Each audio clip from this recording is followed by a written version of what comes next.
शुक्ल पक्ष की द्वितीया। कौन सी तिथि?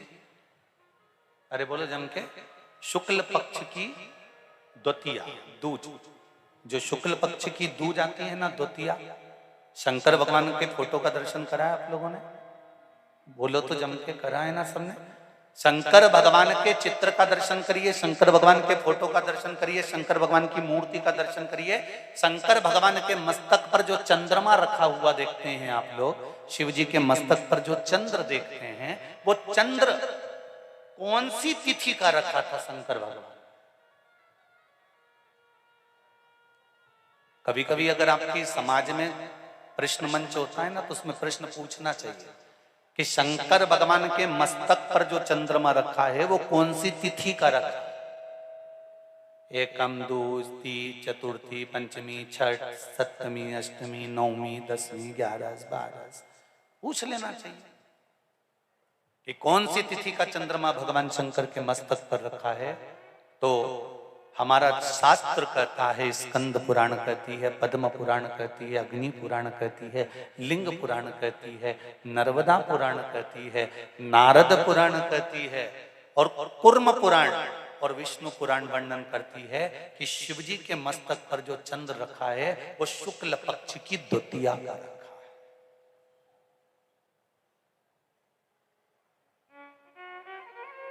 कैलेंडर किस किस के घर में? उठाओ जरा हाथ, जिसके घर में कैलेंडर या पंचांग। आज ही घर जाकर देखना, कैलेंडर को पलट कर देखना, शुक्ल पक्ष की द्वितीया तिथि जैसे ही देखोगे उसमें लिखा होता है चंद्र दर्शन। लिखा होता है कि नहीं होता? अरे बोलो तो जी, लिखा होता है ना। शुक्ल पक्ष की द्वितीया तिथि देखोगे तो उसमें लिखा होता है चंद्र दर्शन। जो तुम्हारे पास में होगा ना, उसको पहचानने में तुम्हारा पूरा जीवन निकल जाएगा।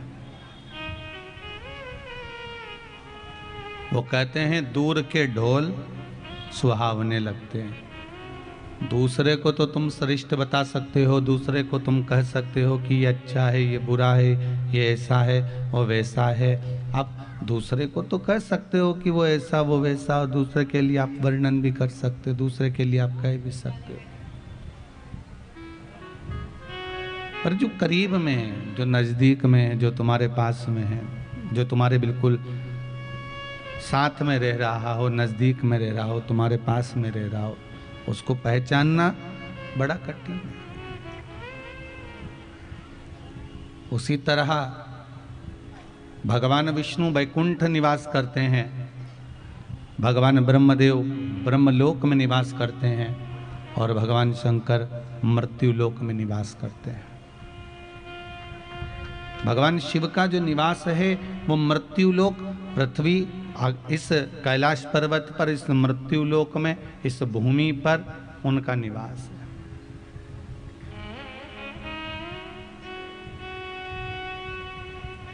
इस मृत्युलोक में मेरा देवाधिदेव महादेव निवास करता है।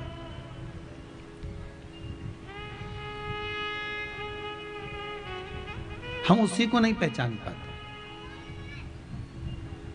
जो बिल्कुल करीब में होगा, बिल्कुल पास में होगा, बिल्कुल नजदीक में होगा, उसको पहचानने में पूरा जीवन निकल जाएगा।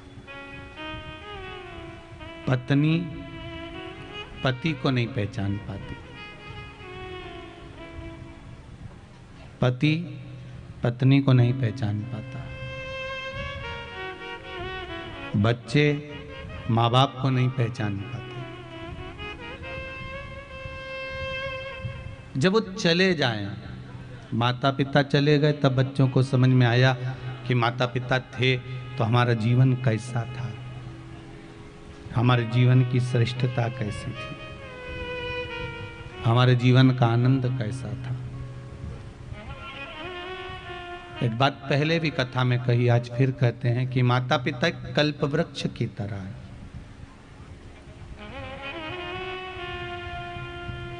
कल्प वृक्ष वो वृक्ष होता है जिसके नीचे जिस चीज की कामना करी जाती है वो चीज हमको प्राप्त हो जाती है।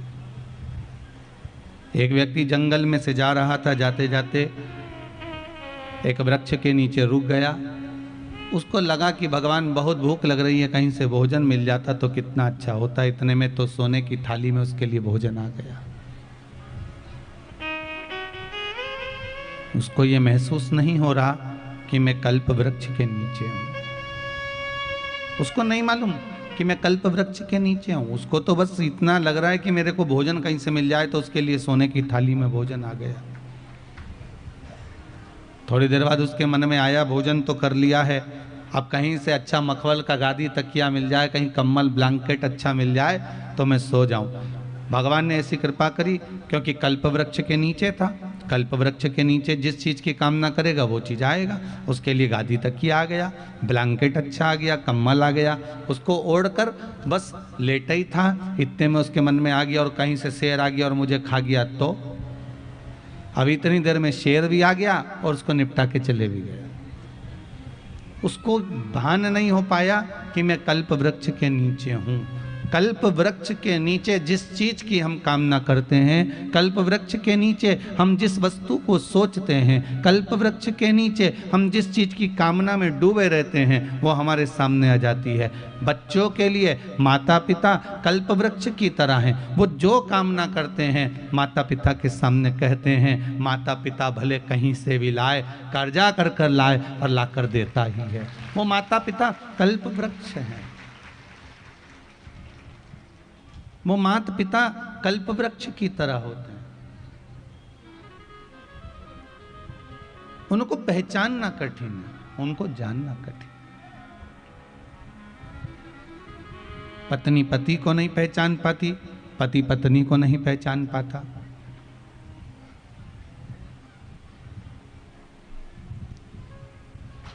कैसे पहचानोगे आप उस परमात्मा को जो नजदीक में होता है, जो पास में होता है? उसको पहचान करना बहुत कठिन है महाराज। सारी दुनिया तारीफ करती है कि तुम्हारा पति बहुत अच्छा है, बहुत व्यवहारिक है, बहुत सेवा भावी है, पर घर के लोग कभी तारीफ नहीं करते उस व्यक्ति की कि वो ठीक है, कि अच्छा है, कि बुरा है।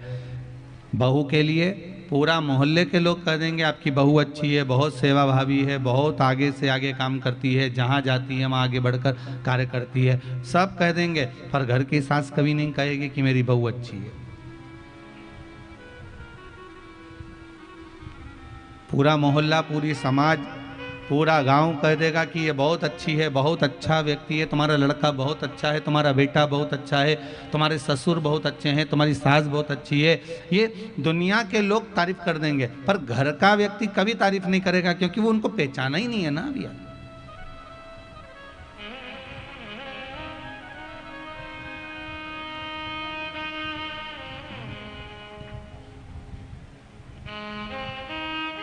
उसकी पहचान नहीं हो पाई है।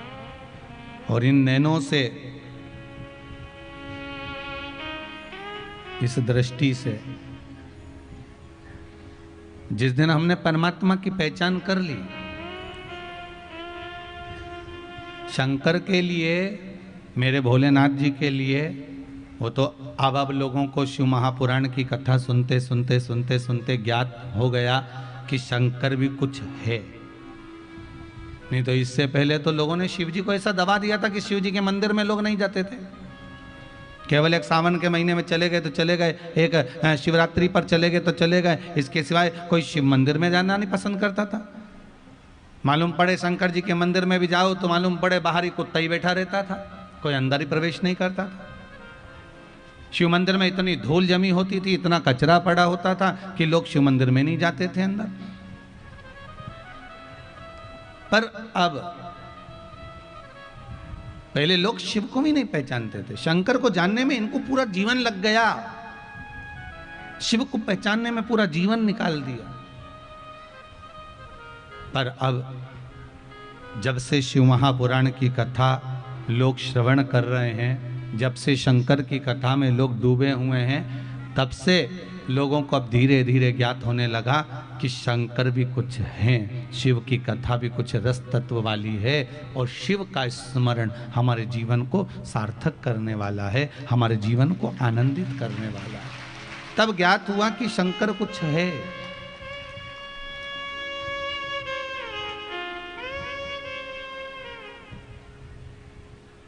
वो केवल संसार के लोगों को ही नहीं देता। मेरा देवाधिदेव महादेव केवल संसार के लोगों को ही नहीं देता, मेरा देवाधिदेव महादेव तो भगवान को भी देता है। मेरे राम जी महाराज जब लंका पर चढ़ाई करते हैं उससे पहले रामेश्वर धाम की स्थापना करते हैं। मेरे कृष्ण जब द्वारका का निवास करते हैं तो पहले नागेश्वर की स्थापना करते हैं।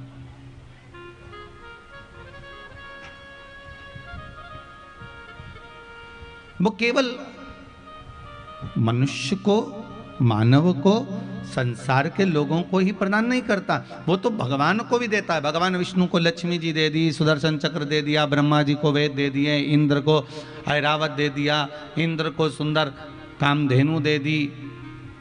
ऐसा कौन है जिसको नहीं दिया? चोर को कुबेर बना दिया। फिर हमें क्यों खाली छोड़ेगा वो? फिर हमको क्यों छोड़ देगा? वो देने में कमी नहीं रखता, ना देवताओं को देने में कमी रखी। उसने स्वयं विष पिया है और देवताओं को अमृत दिया है। स्वयं ने विष पिया और देवताओं को अमृत दिया। और तुम्हें कोई ले जाके अमृत दे दे और विष दे दे कि ये दोनों चीज तुम्हारे पास में है, तुम भी क्या करोगे? यही तो करोगे, अमृत खुद रख लोगे और विष दूसरे को दे दोगे। पर शंकर भगवान के पास दोनों चीज आई, अमृत भी ला कर दिया और विष भी ला कर दिया। बताओ क्या पियोगे, क्या दें हम आपको? शंकर भगवान कहते हैं काम करो, अमृत तुम पी लो, विष मुझे दे दो, क्योंकि मुझे मालूम है ये विष कोई नहीं पिएगा, ये विष कोई पी भी नहीं सकता। ये विष आप मुझे दे दीजिए, विष मुझे दो आप, मैं पीऊंगा। क्योंकि जो अमृत पीता है वो देव कहलाता है, जो विष पीता है वो महादेव कहलाता है। कोई विष पीने वाला कोई साधारण नहीं हो सकता। जिसने बहुत बहुत पिया है महाराज उस विष को। घर में दो तरह की बहू होती है, एक छोटी बहू एक बड़ी बहू। छोटी बहू को लगता है कि बड़ी ने तो कुछ करा ही नहीं है, अरे जिंदगी में सबसे पहले वही आई है और उसी ने सबसे ज्यादा विष पिया है। सास के ताने, सास के शब्द, सास के अपशब्द, ना जाने कितना कितना सहन करा है, पूरे परिवार को लेकर चली है, आगे बढ़ बढ़कर उसने काम किया है। भले कैसी भी रही, बुरी रही, भली रही, पर करती रही है। विष तो पिया उसने अपनी जिंदगी, विष तो धारण करा उसने अपने जीवन में, विष पिया। सबको अमृत दिया, स्वयं विष पी गया, वो साधारण नहीं हो सकता।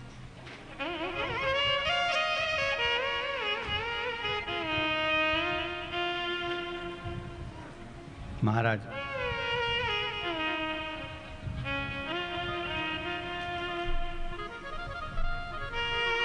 देवों को अमृत तत्व की प्राप्ति होती है। भगवान शंकर विष अपने पास इसलिए रखते हैं क्योंकि तुम बर्बाद मत होना, तुम नष्ट मत होना, मैं अपने पास में रखता हूं उसको।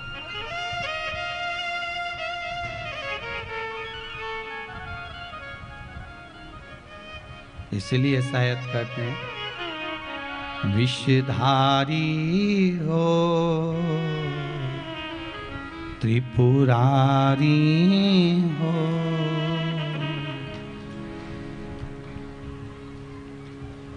हे विषधर, हे त्रिपुरारी, हे संकटहारी।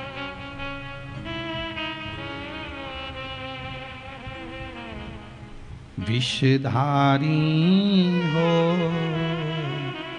त्रिपुरारी हो, भूमि पे हो जयकार।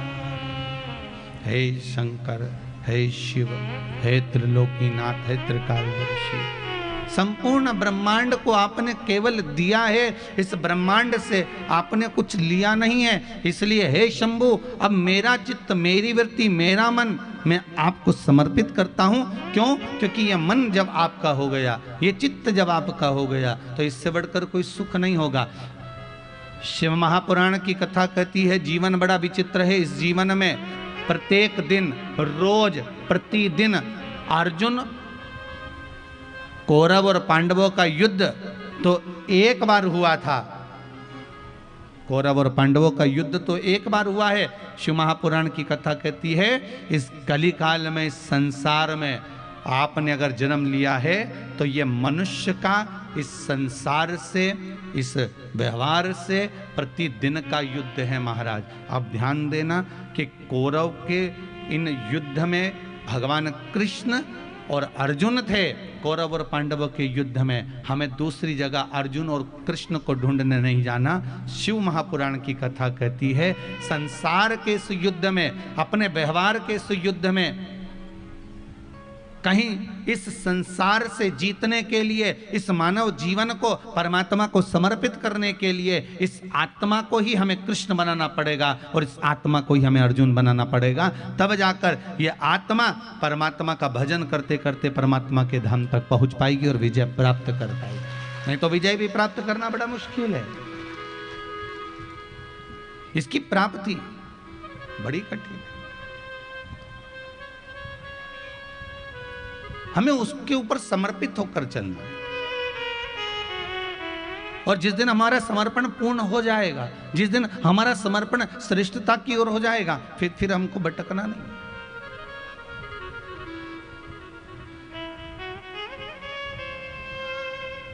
फिर हम भटकेंगे नहीं।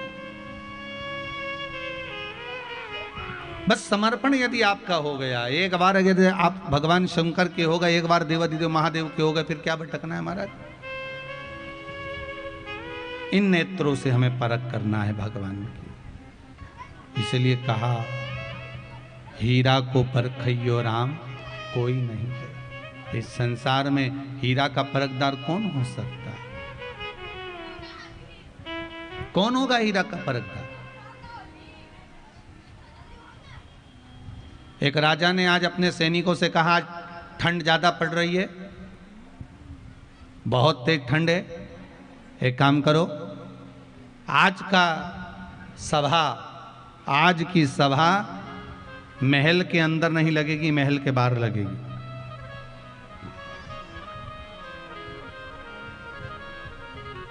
आज इस सभा को हम महल के अंदर नहीं लगाएंगे, आज इस सभा को हम महल के बाहर लगाएंगे। अब बाहर सभा लगी, महल के बाहर, और महल के बाहर सभा लगी। इतने में उस सभा में एक हीरा लेकर एक व्यापारी आ गया। उसके पास में दो बड़े बड़े हीरे थे और दोनों हीरे बड़े सुंदर थे। ऐसा लगता है कि दोनों कोहिनूर हीरा हो, और हीरा बड़ा सुंदर, दो ही हीरे और बड़े बड़े सुंदर हीरे और अच्छे बड़े बड़े। शायद राजघराने में ऐसे हीरे भी नहीं थे, शायद राजघराने में इतने सुंदर हीरे भी नहीं होंगे जो हीरे उस व्यापारी के पास में थे। बड़े सुंदर हीरे को देखा, राजा के महल के बाहर जाकर खड़ा हुआ, जहां पर सभा लगी हुई थी उस सभा में हाथ जोड़कर कहा महाराज हमारा मन है आपसे कुछ कहना चाहते हैं। दरबारियों ने कहा क्या कहना चाहते हो, पहले हमें बताओ। नहीं नहीं, हमें महाराज से कहना है, महाराज हमको आपसे कुछ कहना है। महाराज जी बोले बोलो क्या बात है, क्या बोलना चाहते हो। महाराज जी केवल इतना सा कहना चाहते हैं कि मेरे पास में दो कोहिनूर हीरे हैं, दो हीरे हैं मेरे पास में, पर ये हीरे में एक हीरा असली है और एक हीरा नकली है।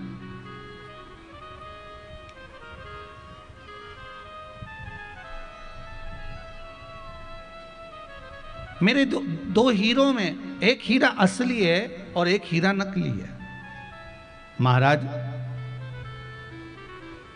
इतना सा चाहता हूं, यदि आपने या आपकी सभा में जितने मंत्री बैठे हुए हैं, जितने विद्वान से विद्वान बैठे हुए हैं, जितने ज्ञानी से ज्ञानी बैठे हुए हैं, अब राजा की सभा में कौन नहीं होता, विद्वान से विद्वान, ब्राह्मण भी होते, पंडित भी होते, साधुजन भी होते, संतजन भी होते, मंत्री भी होते, संतरी भी होते, जो सारे जितने बैठे हुए हैं, जितने सैनिक, जितने मंत्री, जितने सभासद जितने बैठे हुए हैं, जितने जोहरी बैठे हुए हैं,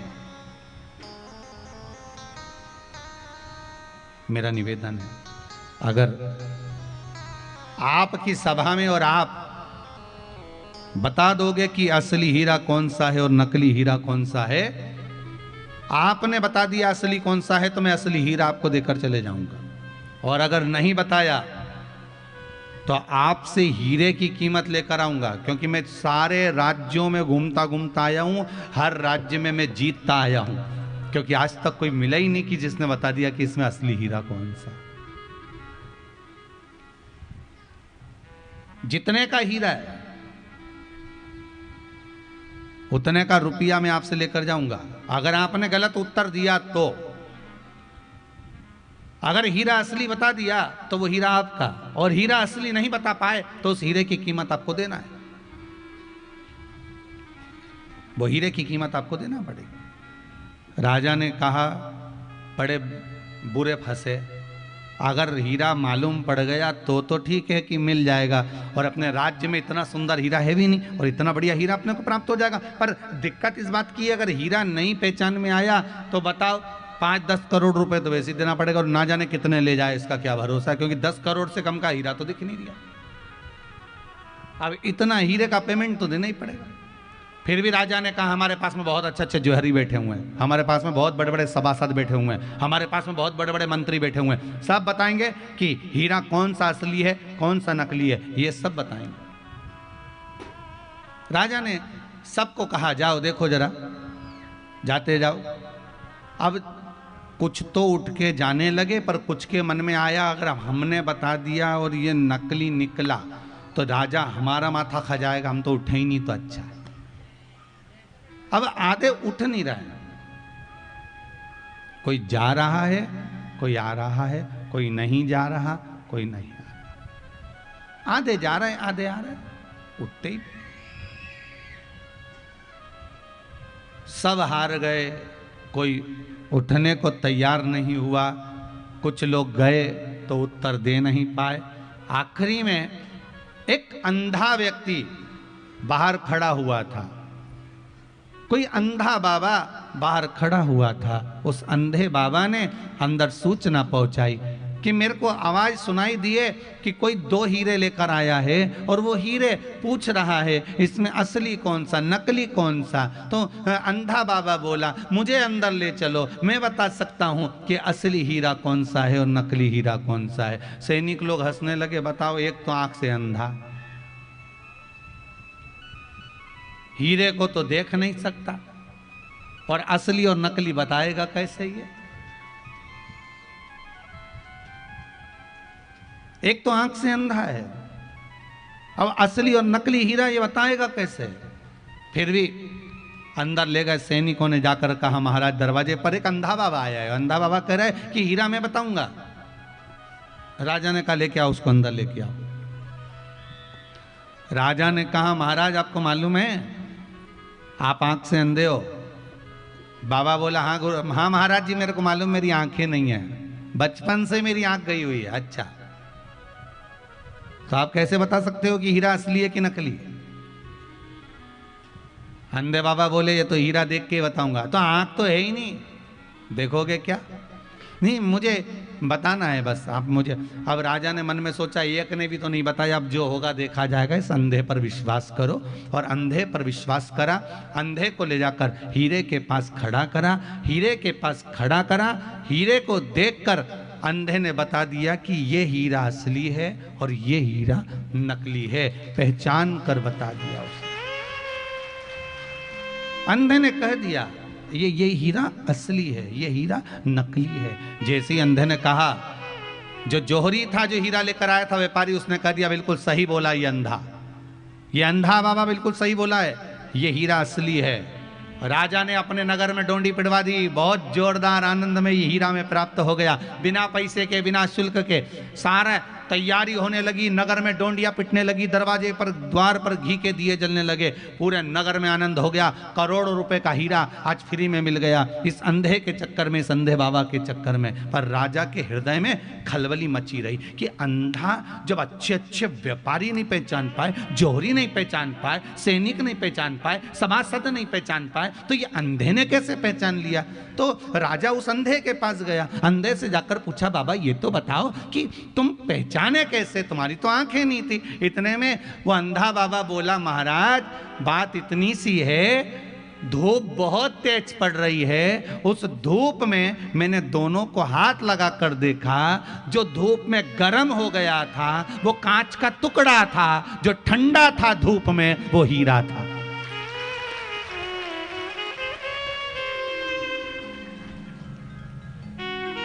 भारी से भारी धूप में भी कांच गर्म हो जाता है, भारी से भारी तपन में भी, भारी से भारी धूप में कांच गर्म हो जाता है, पर भारी से भारी धूप में हीरा कभी गर्म नहीं होता, हीरा हमेशा ठंडा की ठंडा रहता है। शिव महापुराण की कथा यही कहती है कि दुनिया में कितना भी दुख आए, कितनी भी तेज गर्मी पड़े, दुख की, गर्मी काई की, दुख की, धूप काई की, दुख की, तकलीफ कितनी भी आए, दुख कितना भी आए, तकलीफ कितनी भी रहे, कष्ट कितना भी आए, रोग कितना भी बढ़ जाए, बीमारी कितनी भी आए, पर शिव महापुराण की कथा कहती है कि तुम्हारे चेहरे पर क्रोध नहीं आना चाहिए। समझ जाना कि तुम कांच के हो। अगर तुम्हारा चेहरा ठंडक है, तुम्हारे मुख पर राम नाम, कृष्ण नाम, शिव नाम समाया है, तुम्हारे भीतर भगवान अगर समाया है, तो तुम्हारे चेहरे की रौनक नहीं गिरना चाहिए। समझ लेना कि तुम असली हीरे हो।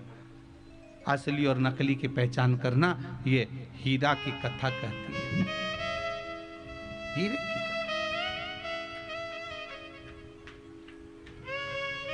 थोड़ा सा दुख आया और मालूम पड़े आप इतने दुखी हो गए, इतने चिंतित हो गए, इतने चिंतित हो गए कि घर के लोगों को भी लगने लगा किसी को चिंता ज्यादा है।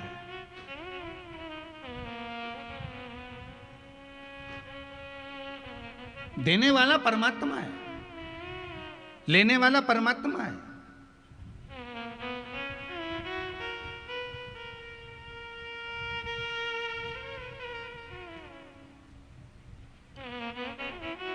कल किसी ने व्हाट्सएप पर मैसेज करा था, पटना से कोई मैसेज करे होंगे, ऑफिस में गया था, कथा सुन रहे हैं, उन्होंने मैसेज करा था, गुरुजी से कहना हमारा आने का कथा में बड़ा मन था, पर क्या करें हम कथा में पहुंच नहीं पाए शेर घाटी, क्योंकि अभी ये कोरोना महामारी में हमारा जो पति है वो शांत हो गया था और मेरा बेटा भी उसी बीमारी में कोरोना महामारी में चले गया था। दुख तो इस जीवन में इतना है, पर क्या करें, हम आते कथा में पर हम कैसे आए, बड़ा दुख हमारी जिंदगी में आ गया।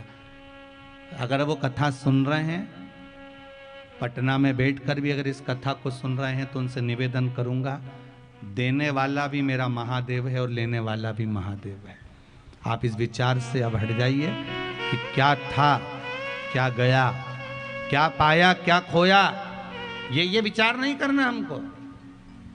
एक व्यापारी रोज विचार करता था, एक व्यापारी के मन में रोज विचार आता था कि मेरा बेटा बड़ा हो गया, काम कैसे करेगा, धंधा कैसे करेगा, व्यापार कैसे करेगा, व्यवसाय कैसे करेगा। एक व्यापारी कोई भी होगा, अगर व्यापार करने वाला व्यक्ति है तो उसको बच्चों का बड़ा टेंशन रहता है। और कितने मरे सांप कोरोना महामारी में, विचार करिएगा जरा, कितने मरे कोरोना महामारी में, ढेर। ना जाने कितनों को टेंशन होगा कि आगे मेरे बच्चों का होगा क्या।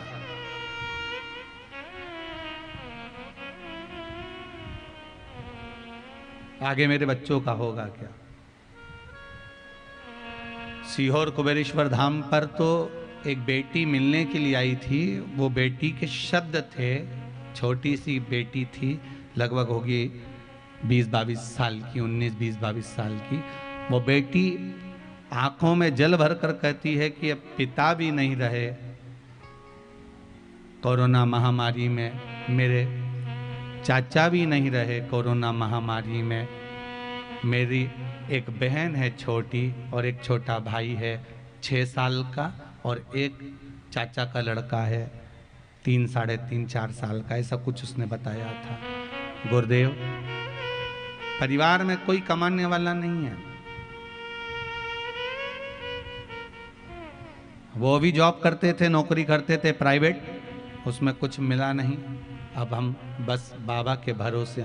हमने उस बेटी से एक ही बात कही, अगर बाबा ने लिया है तो रास्ता खोलने वाला भी बाबा ही रहेगा, अगर बाबा लिए हैं तो रास्ता खोलने वाला भी बाबा ही रहेगा। आपसे भी निवेदन है, अगर कोई गया है उसका दुख नहीं मनाना, हो गया ना दुख, आपने मना लिया ना उतने दिन का, उसके बाद तो आप राहें खोलिए, भगवान का भजन करिए, स्मरण करिए, संकीर्तन करिए, कुछ कर्म अपने जीवन में श्रेष्ठ कर कर जाना, जिससे अगर भगवान ने आपको मौका दिया है परिवार को पालने का, परिवार को साधने का, तो कुछ अपने जीवन में ऐसा कर्म कर कर जाना कि परिवार का नाम कुछ आपके नाम से जुड़कर आपके पूर्वजों को भी स्मरण होता रहे कि मेरे घर के व्यक्ति ने फिर संभाल लिया इस परिवार को, फिर संभाल लिया। क्या रोना उसको?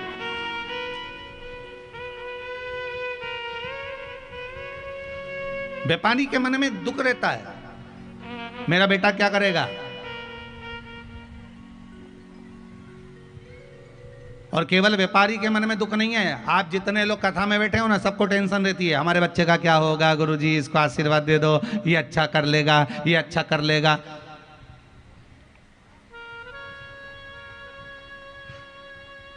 जो भी आया, अगर किसी गुरुजी के पास जाके पूछती है ना माताएं, तो यही कहती है, इसको आशीर्वाद दो ना गुरुजी, ये कुछ करे, ये बेटी को आशीर्वाद दो ना गुरुजी, ये कुछ करे, पुत्र को आशीर्वाद दो, ये कुछ करे।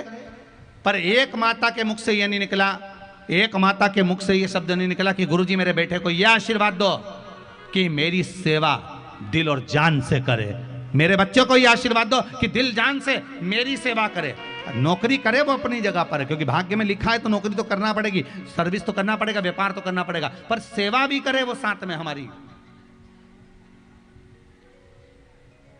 बनाओ बेटों को डॉक्टर बनाओ, तुम बेटों को इंजीनियर बनाओ, तुम बेटों को कलेक्टर बनाओ, एसपी बनाओ, डीएसपी बनाओ, जज बनाओ, तुम बेटों को जो मर्जी पड़े सब बनाओ। पर शिव महापुराण की कथा कहती है इन सब से पहले बेटों को संस्कारित बनाओ, नहीं तो तुम्हें दो रोटी कौन देगा, जरा विचार करिएगा।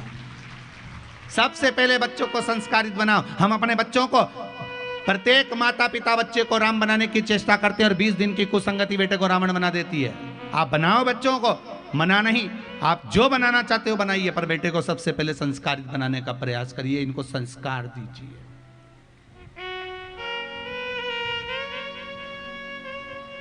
इनको संस्कार होना जरूरी है। आज हम नहीं दे पा रहे महाराज, बहुत कठिन है संस्कार देना भी।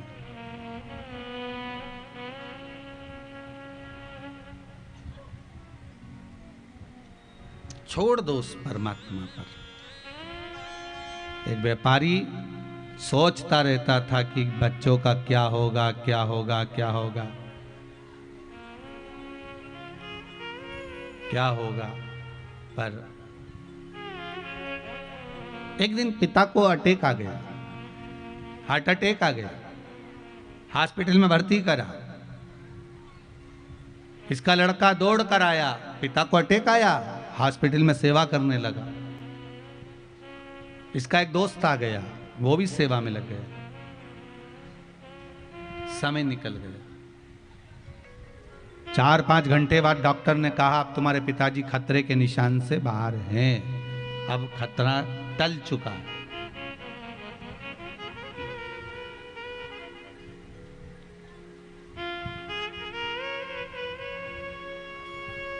दोनों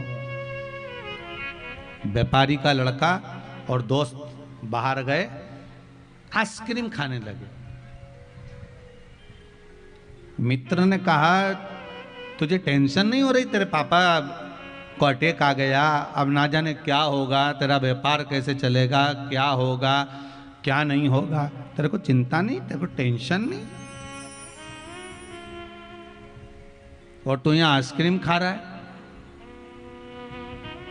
उस व्यापारी के लड़के ने कहा कि मैंने शिव कथा में सुना है कि जन्म देने वाला देव अधिदेव महादेव है, पेट उसने दिया है तो भरेगा भी वही, भूखा नहीं रख सकता। जब पैदा नहीं हुआ था तो माता के स्तनों में दूध दिया था उसने मेरा पेट भरने के लिए, फिर क्यों गम करूं मैं, किस बात का मैं दुख करूं, किस बात का। देगा। बस हमें उसको पहचानना है, हमें उसकी पहचान करना है। और जिस दिन हमें उसकी पहचान हो गई, एक बार हमने परमात्मा को पहचान लिया, पर उसको पहचानोगे कैसे कि वो कब आता है, कब जाता है, कब क्या कर जाता है, भरोसा नहीं, विश्वास नहीं। अभी इन पत्रों में, इतने पत्रों में ढेर सारी बातें लिखकर भेजी है महाराज। पर यहाँ एक माँ ने लिखा है, साधना जी चौधरी हैं, मुजफ्फरपुर से आई हैं। इन्होंने लिखा है, गुरुदेव हमारी बहन की चचेरी सास की तबीयत बहुत खराब थी, डॉक्टर जवाब दे दिए थे। श्री शिवाय नमस्तुभ्यम। श्री शिवाय नमस्तुभ्यम गुरु जी। आनंद करिए, कैसे हैं जी ठीक है। मुजफ्फरपुर से आई हैं दीदी जी, आप? जी। आपने लिखा है इसमें किनका स्वास्थ्य गड़बड़ हो गया था? बहन की सास थी उनका। जो अब ठीक है एकदम? एकदम ठीक हुई, 2 घंटा में उतर गई वेंटिलेटर पर से। आपने मंत्र जाप किया था? जी। उसका फल मिला ना आपको? वेंटिलेटर से हटा दिया आप? जी। अब तो ठीक है बिल्कुल? हम सब परिवार आए हुए हैं गुरु जी। पूरा परिवार आया है जी, क्या? जी। अच्छा अच्छा, कहाँ कहाँ बैठे हैं, जरा खड़े हो परिवार वाले? वहाँ पर सासू माँ को लाए हुए हैं वहाँ पर। अच्छा अच्छा अच्छा, बहुत बहुत साधुवाद जी, बहुत बहुत साधुवाद, बहुत बहुत साधुवाद। बैठिए बैठिए बैठिए बैठिए, विराजिए। श्री एक बार गुरु जी आशीर्वाद दे दीजिए जो हम भी जैसे कराए। शिव महापुराण कथा आप आए हो ना विश्वास लेकर, जी। तो बाबा आपके साथ में जरूर आएगा, पक्का है। एक बार शिव पुराण जरूर करवाएगा। श्री शिवाय नमस्ते। आपने लिखा है, हमारी बहन की चचेरी सास का बहुत तबीयत खराब था, वेंटिलेटर पर थी, डॉक्टर ने कह दिया था आधे घंटे में इनके प्राण छूट जाएंगे। पर बाबा देवाधिदेव महादेव की उस समय पर कथा चल रही थी, पूर्णिमा शिव महापुराण की कथा चल रही थी, आपने लिखा है, जो आस्था चैनल पर आ रही थी। पूर्णिमा शिव महापुराण की कथा में हमने श्रवण करा था कि शिव जी के नाम का मंत्र जाप करना चाहिए। उस मंत्र जाप को हमने दोनों बहनों ने मिलकर जो करना प्रारंभ करा, वेंटिलेटर से नीचे उतार दिया और वो ठीक हो गई। ये बाबा की कृपा है। आपका मंत्र, आपका विश्वास और आपकी श्रद्धा मूल होती है। और एक बात बहुत सुंदर लिखी है कि बाबा से विनती कर कर जा रहे हैं और प्रार्थना है कि एक बार शिव महापुराण की कथा हम भी कराएं। बस ऐसी प्रार्थना बाबा से हम तो कहेंगे, आपने बाबा से कह दी ना, अर्जी लगा दी है तो बाबा करा ही देगा, ये पक्का। इस मामले में तो आप दिलीप अग्रवाल जी से पूछ सकते हो, ये अर्जी लगा के आए थे 2-3 साल पहले, तो बाबा ने कराई दी। कैसे ही कराई, समय निकाल कर। बीच में लॉकडाउन भी आया, कोई प्रॉब्लम भी आती चली गई, पर बाबा ने करा दिया। बस उससे निवेदन कर दो तो वो कहीं से भी कराएगा, उसकी मर्जी है, उसको कराना कराना उसका मन। ये रांची से गौतम जी आए हुए हैं महाराज, 2 बार, एक बार सीओर आ चुके हैं ये कथा लेने के लिए, मात्र गौशाला की कथा लेने के लिए सीओर आ चुके हैं, एक बार कुबेरेश्वर धाम में, और फिर वापस आए कि गुरुदेव बस कथा की तारीख दीजिए। बाबा कृपा क्यों, बस उससे विनय कर जाओ। हम तो आपसे भी कहेंगे, उससे निवेदन कर जाओ, जब वो कृपा करेगा तब अवश्य मिलेगी।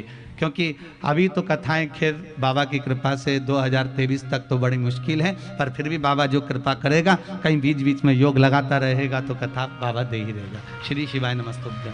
रांची गौशाला के लिए आप कथा लेने के लिए आए हैं, बहुत बहुत साधुवाद। शिव कृपा करे, करुणा सागर करुणा कर। जब तक शिव कृपा नहीं करता तब तक कोई कार्य हो ही नहीं सकता। महाराज, तेरी कृपा बिना ना हिले एक भी अणु, लेते हैं श्वास तेरी कृपा से तनु तनु। हे गंगाधार मुक्ति द्वार ओमकार तू, भोले ओमकार तू, आयो शरण तिहारी भोले तार तार हो। हे शंभु, हे त्रिकालदर्शी कैलाशी, शिव की कथा कर रही है, वो देने वाला। बस उसको पहचान के नेत्र चाहिए हमें। इन नेत्रों में पहचान नहीं है।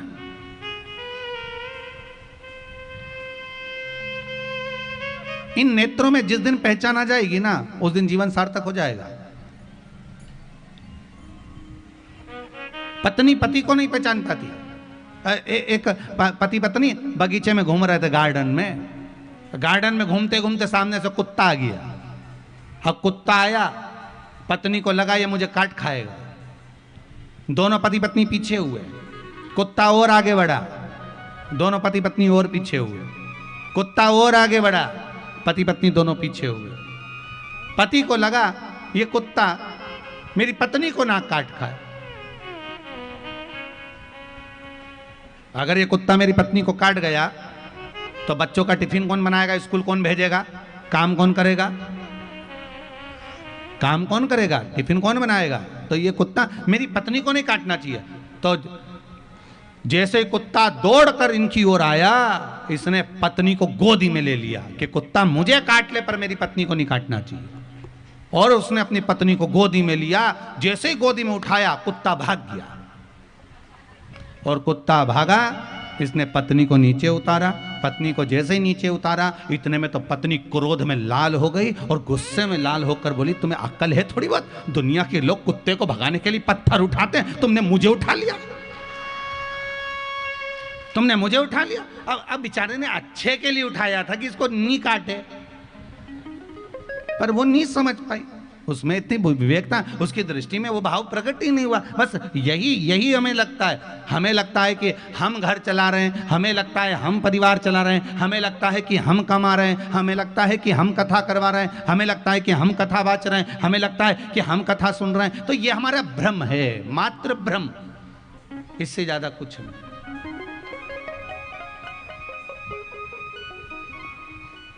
ये केवल हमारा भ्रम है। हाँ, हम कुछ नहीं कर रहे। भोले आपकी कृपा से सब काम हो करते हो भोले बाबा, मेरा नाम हो भोले आपकी कृपा से सब काम हो रहा है। जितना कर रहा है वही तो कर रहा है, अपन करता है। बस इन नयनों से हमें श्रेष्ठ देखना है, इन नयनों से हमें श्रेष्ठ।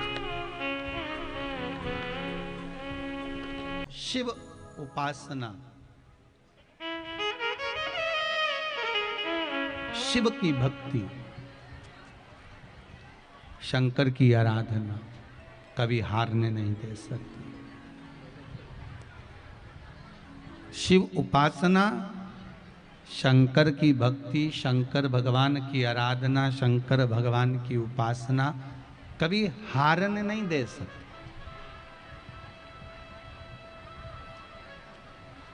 कभी नहीं हारने देगी। महाराज अगर शिव भक्ति में लगे हो तो यह विश्वास रखना कि आप कभी हार नहीं सकते, विजय निश्चित है, विजेता निश्चित है। कुछ माताओं ने अपना अपना भाव लिखा है पत्र में। किसी ने लिखा है कि मुझे ये कष्ट है, किसी ने लिखा है ये कष्ट है। उसका निवारण कैसे होगा? एक बात आपको फिर कह दें, बहुत ध्यान से सुनिएगा।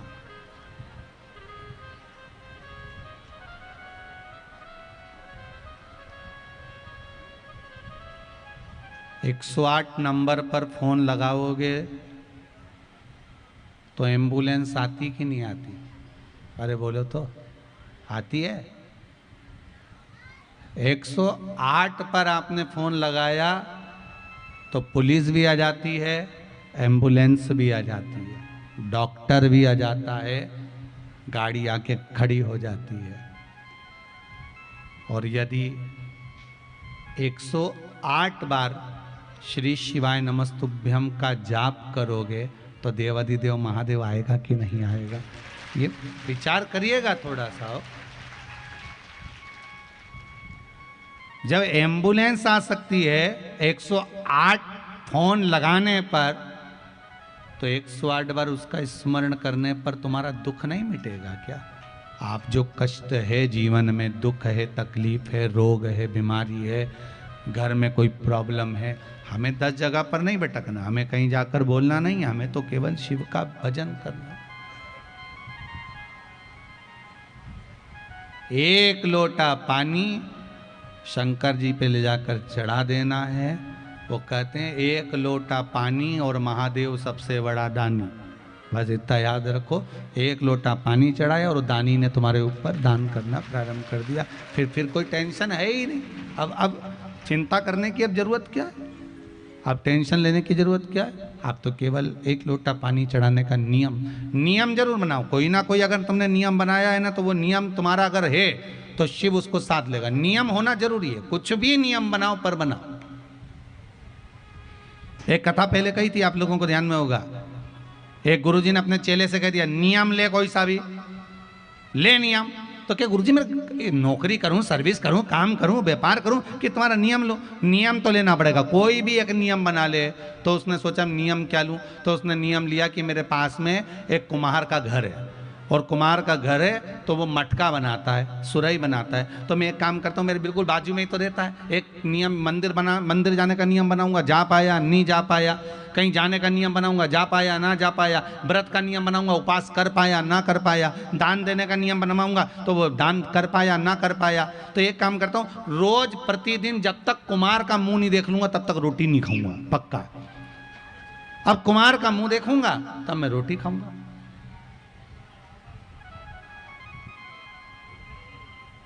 जब तक मैं कुम्हार का मुंह नहीं देख लेता तब तक रोटी नहीं खाऊंगा, तो नहीं खाऊंगा पक्का।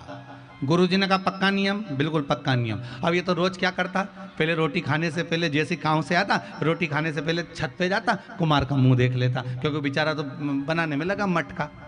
अब उसका मुंह देखिए आता। 3 महीने निकल गए, 4 महीने निकल गए, 5 महीने निकल गए, 6 महीने निकल गए, 7 महीने निकल गए। उसका नियम पूरा चलता रहा। एक दिन क्या हुआ, कुम्हार कहीं चले गया और ये रोटी खाने आया। अब वो कुम्हार दिखा ही नहीं।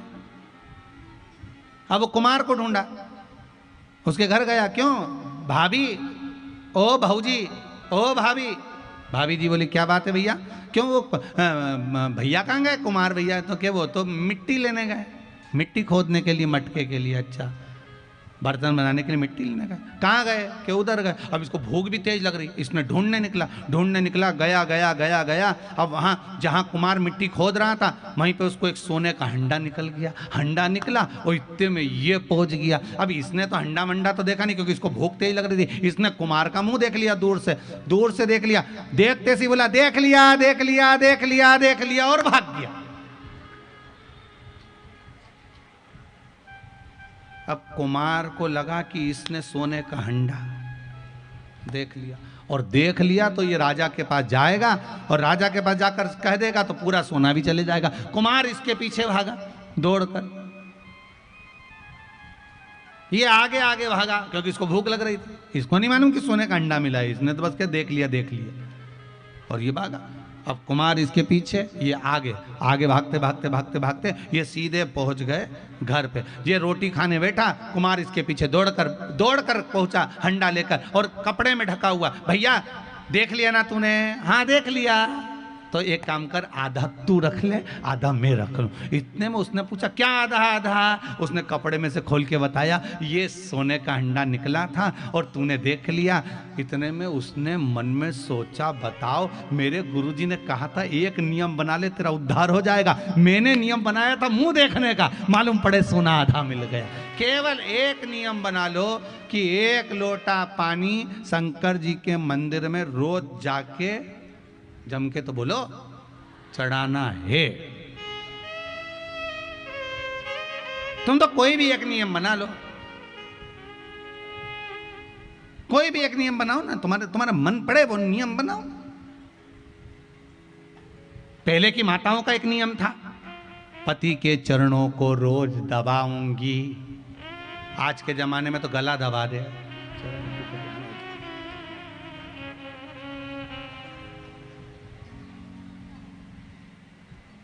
पहले कितना नियम था। पहले की तो पत्नियां पति को रोज सिर पे पल्लू ले इन्हें प्रणाम करती थी। प्रणाम।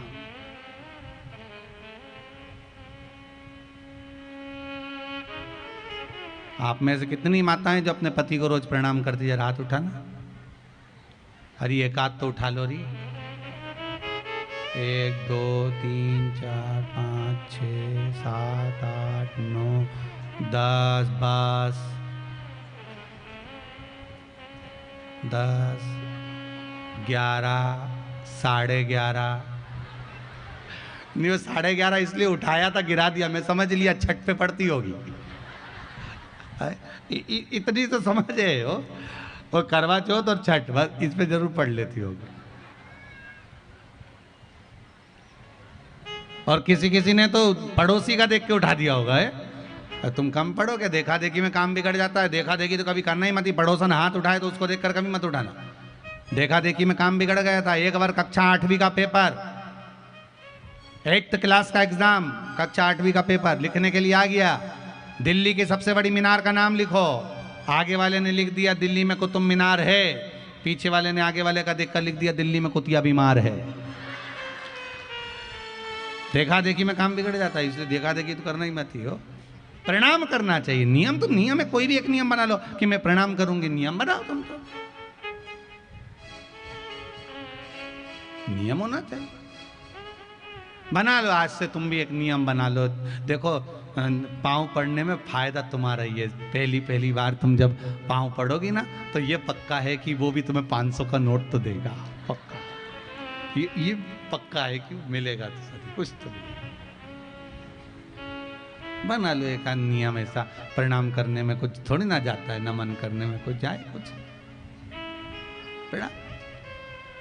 ज्यादा कोई नियम नहीं बने तो 1 लोटा पानी मुझे शिव जी को चढ़ाना।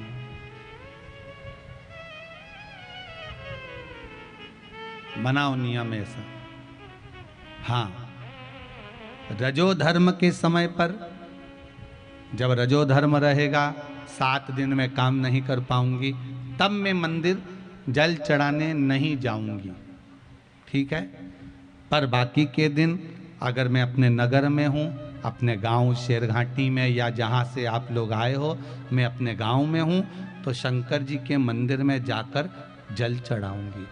अगर ये नियम नहीं बना सकते तो एक नियम बनाओ कि मैं शंकर भगवान के शिखर का दर्शन करूंगी। शिखर का दर्शन। ये भी नियम नहीं बना सकते तो एक नियम बनाओ कि मैं प्रतिदिन 1 चावल का दाना भगवान के मंदिर में चढ़ाऊंगी। ज़्यादा भी नहीं तो 1 चावल का दाना चढ़ाऊंगी। ये भी नियम नहीं बना सकते तो एक नियम बनाओ कि मैं शंकर भगवान को बेलपत्र चढ़ाऊंगी। ये भी नहीं बना सकते तो एक नियम बना लो कि शंकर जी के मंदिर में रोज जाके झाड़ू लगाऊंगी, शंकर जी के मंदिर में पोछा लगा दूंगी। शिव जी का जो फूल चढ़ा हुआ है उसको उतार कर मैं बासी फूल निर्माल्य ले जाकर कहीं साइड में रख दूंगी। कुछ भी एक नियम अपनी जिंदगी में बना लो। ये पक्का है कि मेरा देव अधिदेव महादेव तुम्हें खाली नहीं छोड़ेगा। तुम्हारे नियम के बल पर तुम्हें देह जरूर देगा। बनाओ नियम कुछ। अरे ये भी नियम नहीं बनाओ तो ये नियम बना लो कि मैं अपनी सास को सवेरे उठकर सबसे पहले प्रणाम करूंगी। तुम नियम तो बनाओ। 3 महीने में सास भी अपनी सोने की अंगूठी। तुम नियम बनाओ तो सही, बनाओ तो मिले ना। और तुम बनाओ नहीं और तुम सोचो कि माल मिल जाए तो ऐसे मिले।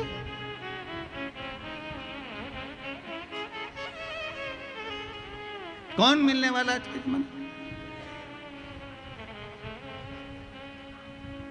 बनाओ नियम एक कि मैं आज से नियम बनाऊं कि 1 लोटा पानी हर हर महादेव शिव जी को चढ़ाऊंगी। और इतना नियम ये भी नहीं बनाओ तो एक नियम बना लो, मैं अपने मोबाइल पर रात्रि को सोते समय 5 मिनट शिव महापुराण की कथा सुनूंगी, पर सुनूंगी बिना सुने नहीं सोऊंगी। ये भी नियम बना सकते हो। और होगा, कई लोगों ने तो बना के भी रखा होगा। कितनों ने बनाया? जरा हाथ उठाना, कौन को रात में कथा सुन के सोते हो? अरे वाह, बहुत सारे। उधर लो आप इधर लो। बनाना चाहिए नियम कि मैं कथा सुने बगैर नहीं सुनूं। भले आधा घंटा सुनूं, 15 मिनट सुनूं, 10 मिनट सुनूं, पर सुनूंगी। ये भी मेरा नियम, कथा सुनूंगी। शंभु शरणे पड़ी मांगू घड़ी रे घड़ी दुख काटो, दया करी ने दर्शन। आपका नियम अगर है तो भगवान उसको निभा देता है। आप नियम बनाइए। शिव महापुराण की कथा कहती है महाराज, शंकर का चरित्र कहता है।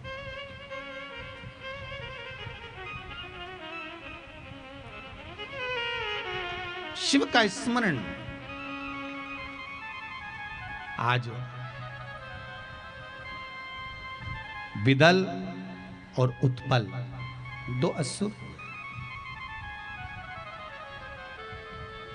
जिनका संहार स्वयं मां जगत जननी माता पार्वती जी ने किया, जिनका संहार,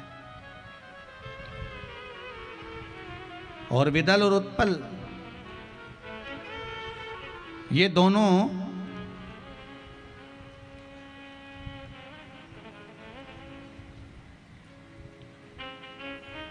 बड़े उपद्रवी थे।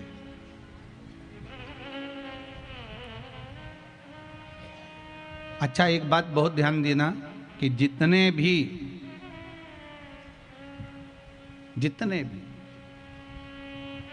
असुर हुए, राक्षस हुए, इन्होंने कहीं ना कहीं भगवान की भक्ति को भी प्राप्त करा। अब ये आपके पास में गयासुर था तो असुर ही, पर प्रबल था। कितना प्रबल, उसकी प्रबलता कितनी श्रेष्ठतम थी, जरा विचार करिएगा। ये गयासुर जिसकी छाती पर भगवान यज्ञ करना चाहते हैं, हवन यज्ञ करना चाहते।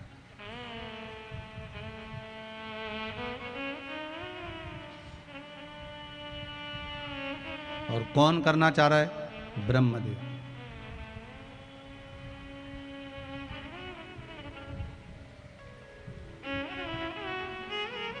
यज्ञ करना चाह रहे हैं। और ब्रह्मा जी ने यह विचार करा कि इस गयासुर की छाती पर ही यज्ञ क्यों करना चाहते हैं? आखिर क्या था ऐसा गयासुर में? गयासुर में इतना बल आखिर क्या था? शिव महापुराण की कथा कहती है, विष्णु पुराण कहती है महाराज, स्कंद पुराण वर्णन करती है कि यह गयासुर कोई साधारण नहीं था। जितना उपद्रवी था उतना भजनावली था। जैसे तारकासुर था वैसा ही गयासुर था।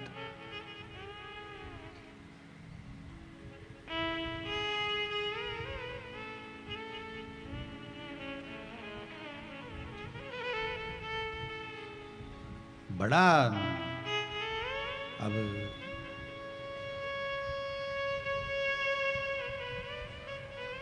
गयासुर की छाती पर यज्ञ, हाँ, तो भगवान नारायण के पास खबर पहुंची कि ब्रह्मा जी ने कहा मुझे गयासुर की छाती पर यज्ञ करना।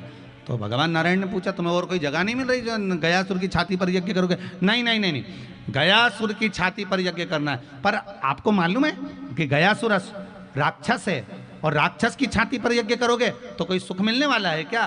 किसी का कल्याण होने वाला है क्या?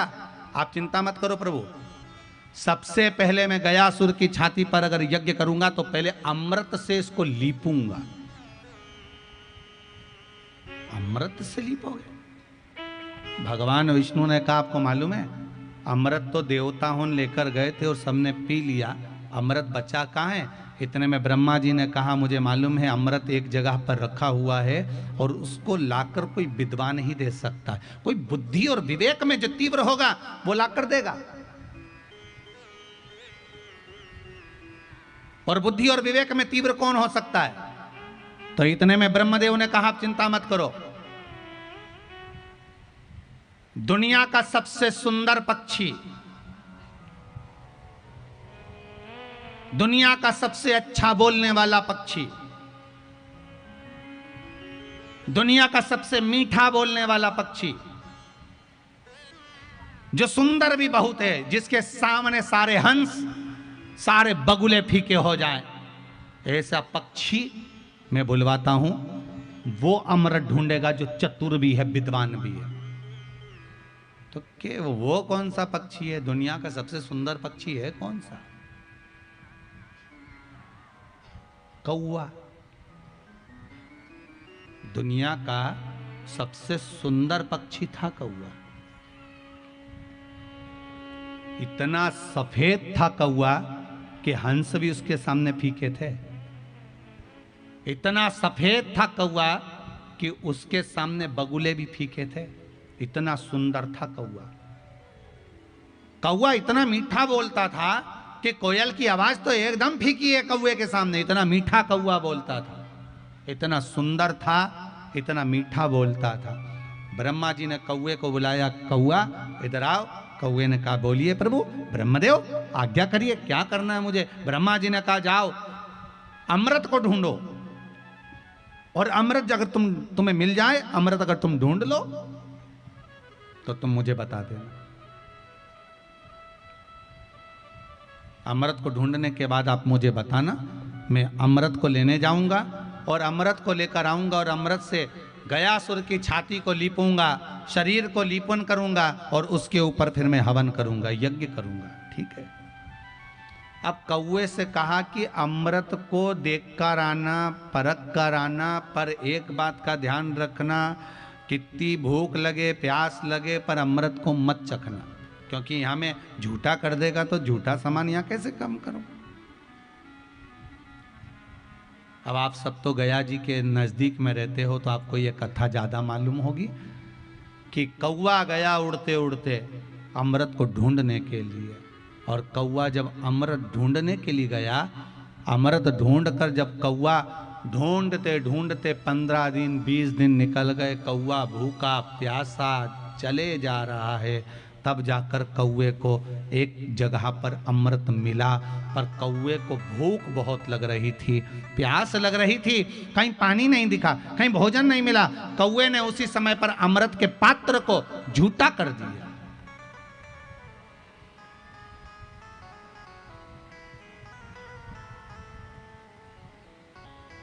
अपनी चोंच को उसने अमृत को लगा दिया, वापिस आया।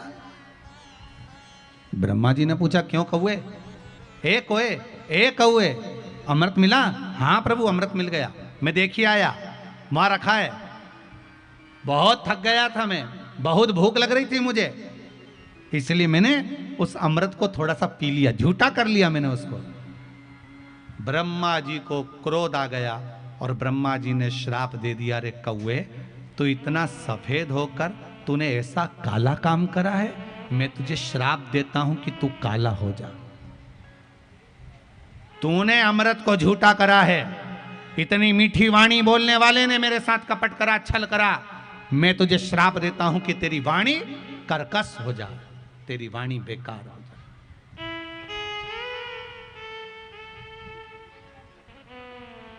ये वाणी तेरी कर्कश हो जा। एक बात बहुत अपनी जिंदगी में उतार कर रखिएगा साहब, किसी को विष दे दो चल जाएगा, पर किसी के साथ विश्वासघात कभी मत करो। जिंदगी में कभी किसी के साथ विश्वासघात मत करना। विष दे दोगे चल जाएगा, पर विश्वासघात मत करना।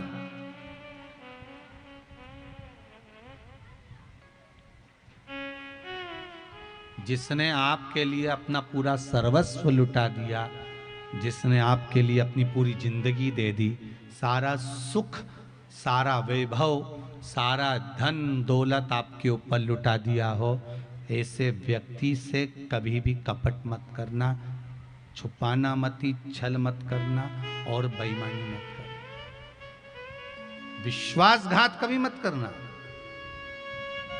वो जीवन में आपको बार बार रुलाएगा अगर आपने विश्वासघात किया है। वो जिंदगी भर रुलाएगा आपको, वो विश्वासघात करा हुआ। जब जब याद आएगी, जब जब स्मरण होगा, तब तब आंखों में से जल बहेगा कि मैंने विश्वासघात कर दिया, मुझे नहीं छुपाना था, मुझे नहीं बताना, मैंने ये गलत कर दिया। वो चुभेगा, बारंबार चुभेगा। विश्व दो, विश्वास कर। कौए, तूने झूठा कर लिया, मैंने तेरे को केकर भेजा था कि झूठा मत करना, तूने झूठा करा, तेरी वाणी कर्कश हो जाए, तू काला हो जा, जा मेरा श्राप है। कौआ काला हो गया, वाणी कर्कश हो गई। गए ब्रह्मदेव, फिर अमृत लेकर नहीं आए। ब्रह्मा जी गए कामधेनु के पास में। ब्रह्मा जी कामधेनु के पास में जाकर निवेदन करे, कामधेनु तेरा गौमूत्र मुझे प्रदान कर, जो गंगा के अमृतमय तुल्य के भाव के बराबर है। और गौमूत्र को ले जाकर फिर गयासुर की छाती पर लीपन करा। लीपन कर कर फिर हवन प्रारंभ करा। गयासुर का पुण्य इतना प्रबल था, असुर था पर पुण्य की प्रबलता थी, इसलिए ब्रह्मदेव ने सोचा कि मेरी सत्ता नीचा ना दब जाए, इसलिए गयासुर की छाती पर जो हवन करना प्रारंभ करा।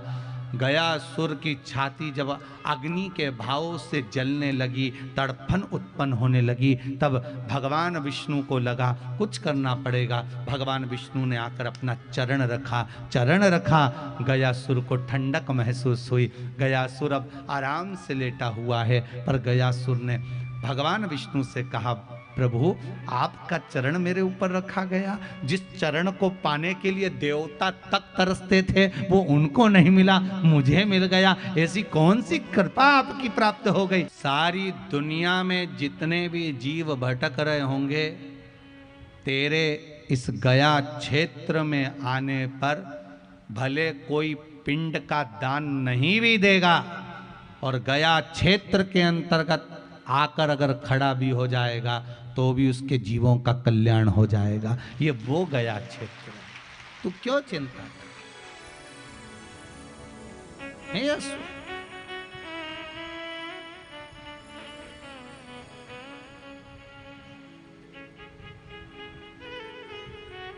होता है ऐसे विदल और उत्पल ने, विदल और उत्पल दोनों असुर है, पर इनका भजन बड़ा प्रबल था। भजन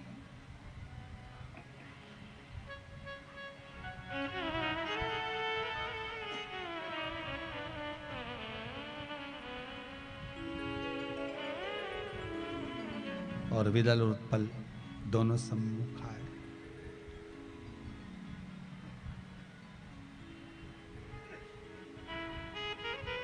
महाराज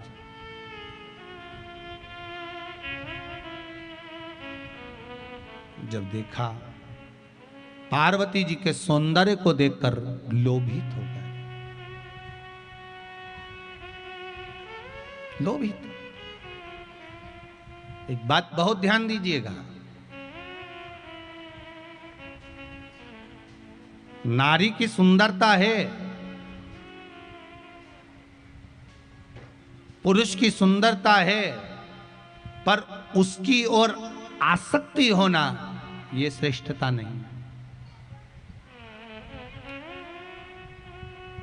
आज विदल उत्पल को देखा, पार्वती जी की ओर आए, इन्होंने उठाया कुंदुक, माता पार्वती ने प्रहार करा, विदल उत्पल के प्राण छूटे। वो कुंदुक भगवान शिव जी के चरणों में गया तो शिव जी का नाम कुंदकेश्वर पड़ गया।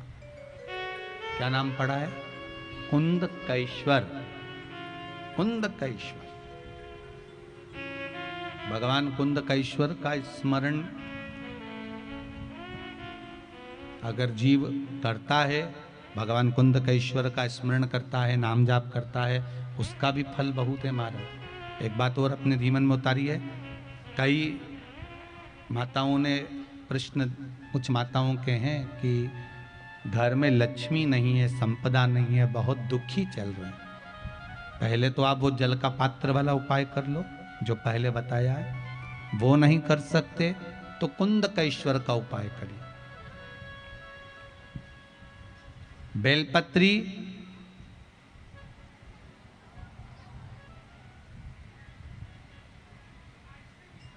पांच बेलपत्र आप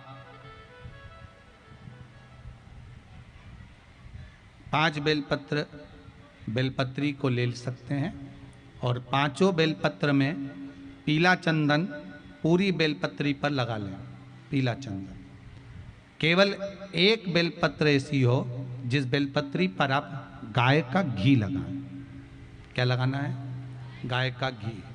5 बेलपत्र में से 2 बेलपत्र नीचे पीली चंदन वाली, बीच में गाय के घी वाली बेलपत्र, और उसके ऊपर वापस 2 बेलपत्र वही पीले चंदन की रख लें।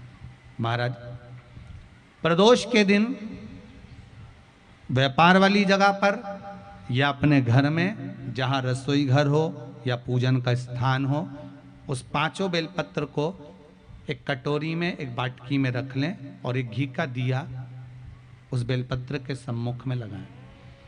उस बेलपत्र को प्रदोष के दिन, प्रदोष काल में उठाएं और भगवान शंकर को अपनी कामना कर कर समर्पित कर कर जाएं। केवल 2 प्रदोष करिए कुंदकेश्वर महादेव के नाम से। लक्ष्मी मेरा भोलेनाथ देना प्रारंभ कर देगा, संपदा वो देगा, वैभव वो देगा। 2 प्रदोष कर कर देख लीजिए। वैसे करना चाहिए इसको 5 प्रदोष। कितने प्रदोष करना चाहिए? 5। पर आप 1 प्रदोष करेंगे, दूसरा प्रदोष करेंगे, अपने आप संपदा बढ़ना, वैभव बढ़ना, लक्ष्मी की आवक होना प्रारंभ हो जाए। कुंदकेश्वर महादेव लक्ष्मी की वृद्धि कर देता महाराज। और कहीं रोग बीमारी सता रही हो,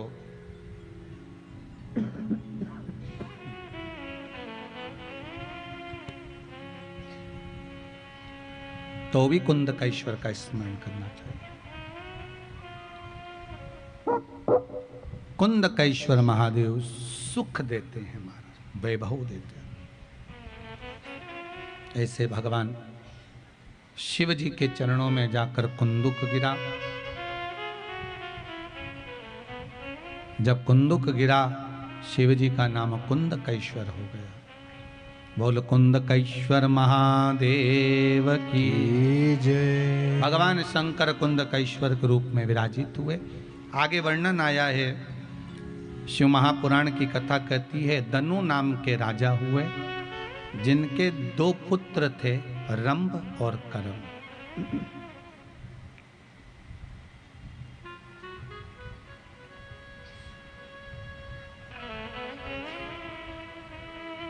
दो पुत्र हैं। दनु नाम के राजा के 2 पुत्र हैं, रंभ और करम।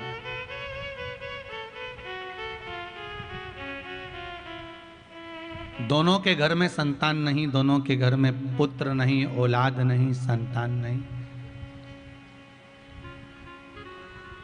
जब दोनों के घर में संतान नहीं है, दोनों के घर में औलाद नहीं है, महाराज बड़े दुखी थे कि घर में संतान नहीं। बहुत दुख था। बहुत ध्यान दीजिएगा इस कथा पर। जिनके घर में एक प्रश्न है किसी माता का कि घर में बेटियां हो और बेटा नहीं हो, महाराज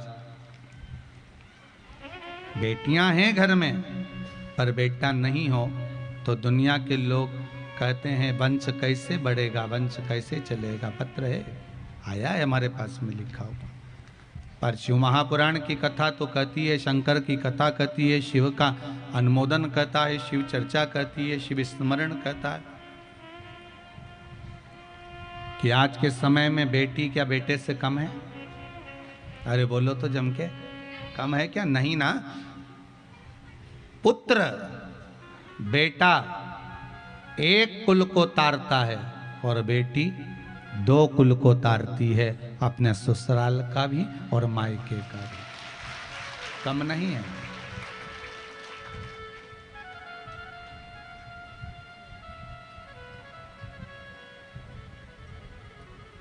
भाग्यशाली होते हैं जिनके घर में बेटियां होती हैं। जिनके घर में बेटी होती है वो भाग्यशाली होते हैं, भगवान के कृपा पात्र होते हैं कि घर में बेटी हुई।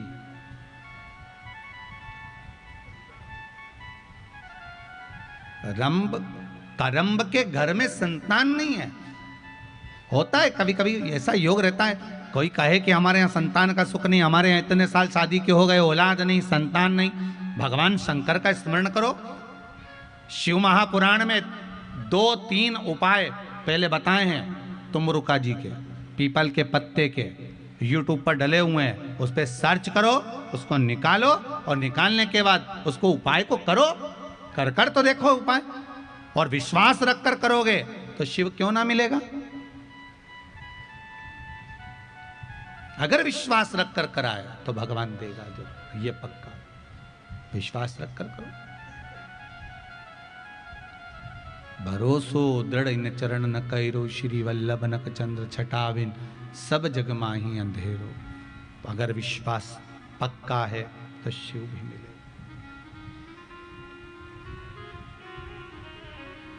मिलेगा जी महाराज।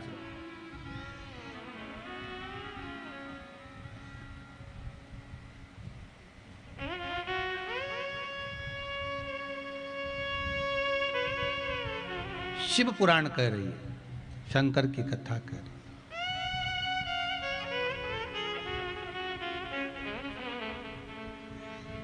शिव महापुराण कहती है कि आपका विश्वास अगर दृढ़ है, रंभ करम तपस्या करने के लिए गए, पानी में खड़े होकर तप कर रहे थे, इतने में मगर आ गया, मगर ने आकर करम्ब को खा लिया। रंभ को लगा मेरा भाई मर गया, अब क्या करा जाए। रंभ वापिस आया, भाई तो मर चुका था जिसको मगर खा चुका था। रंभ ने क्या करा, चारों तरफ से अग्नि जलाकर बीच में बैठकर तप करना प्रारंभ करा। भगवान ब्रह्मा जी प्रकट हो गए। ब्रह्मदेव ने कहा मांगो रंभ, क्या चाहिए तुम्हें। रंभ ने कहा महाराज हमारे यहाँ संतान नहीं, मेरे यहाँ औलाद नहीं, आप कृपा करोगे तो मेरे यहाँ संतान होगी। आप कृपा करोगे तो मेरे यहाँ संतान होगी, मेरे यहाँ संतान नहीं है। भगवान कहते हैं, ब्रह्मदेव बोले सुनो रंभ, तपस्या कर कर उठकर तुम जिसको प्रेम की दृष्टि से देख लोगे उसी से तुम्हारी औलाद पैदा होगी। तपस्या कर कर उठकर तुम जिसको प्रेम की दृष्टि से देख लोगे उसी से तुम्हारी औलाद पैदा होगी। कितना सुंदर संवाद कहती है शिव महापुराण की कथा कि शंकर के मंदिर जाओ, शिव की कथा में जाओ, तीर्थ जाओ, कहीं अच्छे स्थान पर जाओ तो वहां से जाने के बाद अपने ही घर में आओ, किसी दूसरे के घर में मत जाओ। किसके घर में आओ? अपने घर में आओ। क्यों? जब हम कोई उपास कर कर, व्रत कर कर, पूजन कर कर, साधना कर कर, तीर्थ कर कर, कथा श्रवण कर कर अपने घर में आते हैं तो उस भूमि का जो तेज बल होता है, उस भूमि का जो तप बल होता है, उस भूमि का जो पुण्य बल होता है, वो हमारे कपड़ों में चिपक कर हमारे शरीर के द्वारा, हमारी दृष्टि के द्वारा हमारे घर में प्रवेश कर जाता है और ना जाने कितने जीवों का कल्याण कर जाता है। कितने जीवों का कल्याण।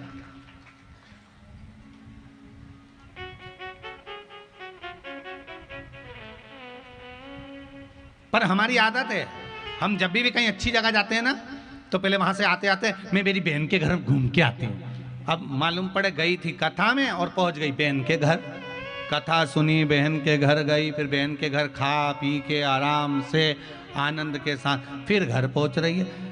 हाँ, अगर तुम्हारी बहन कथा में आई है तुम्हारे साथ में तो भले फिर उसके घर जाओ, और मालूम पड़े वो कथा में आई ही नहीं और तुम कथा में से उसके घर पहुंच गए, अपना सारा पुण्य तुमने उसके घर में जड़ा दिया। पूरा अच्छा अच्छा जो वैभव था, पुण्य था, सत्कर्म था, भजन था, कीर्तन था, सब उसके घर में जड़ा दिया। और बाद में अपने घर पहुंचे, घर के लोगों ने पूछा कहाँ गई थी? कथा में गई थी। अच्छा, क्या लेके आई? तो बहन के घर में जितनी निंदा भरी हुई थी, क्योंकि उसने सब निंदा करी, मेरी सास तो ऐसी, मेरी बहू तो ऐसी, मेरा तो जो कथा थी वो तो उसके घर छोड़ी आई और उसके घर की सारी बुराई निंदा बटोर के अपने घर ले गई।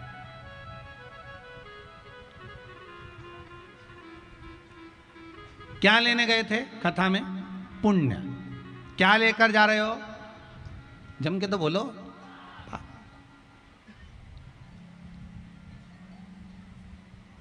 गए थे पुण्य लेने के लिए, लेकर आ गए था।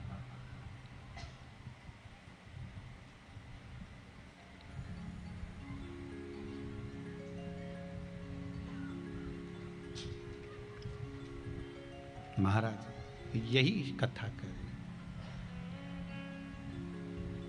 मैं तो तेरा एक दीदार चाहूं, चमो।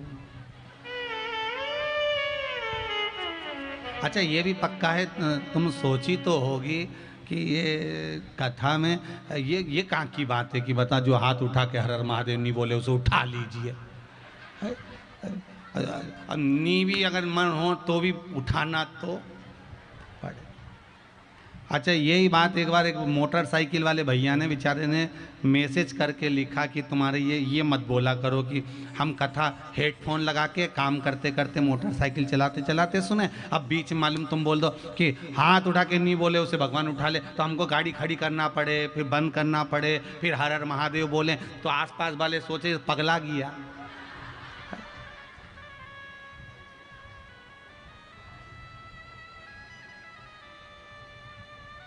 बोलना चाहिए, शिव का नाम बोलने में कुछ घटता थोड़ी नहीं। अब रंभ तुझे वर देते हैं, तप करने के बाद उठकर तू जब जाएगा, जिसको प्रेम से देख लेगा उसी से तेरी संतान होगी।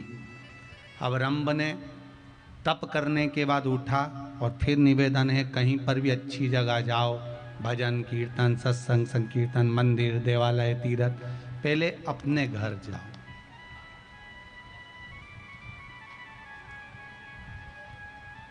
पहले अपने यहाँ जाओ।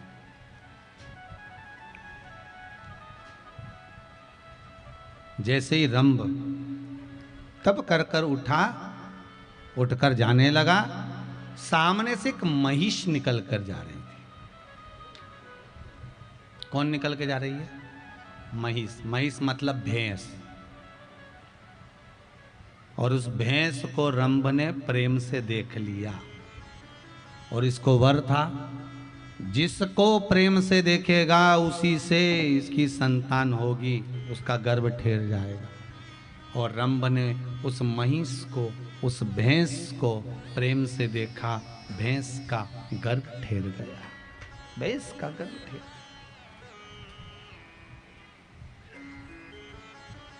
अब उस महिष, उस भैंस का गर्भ ठेरा।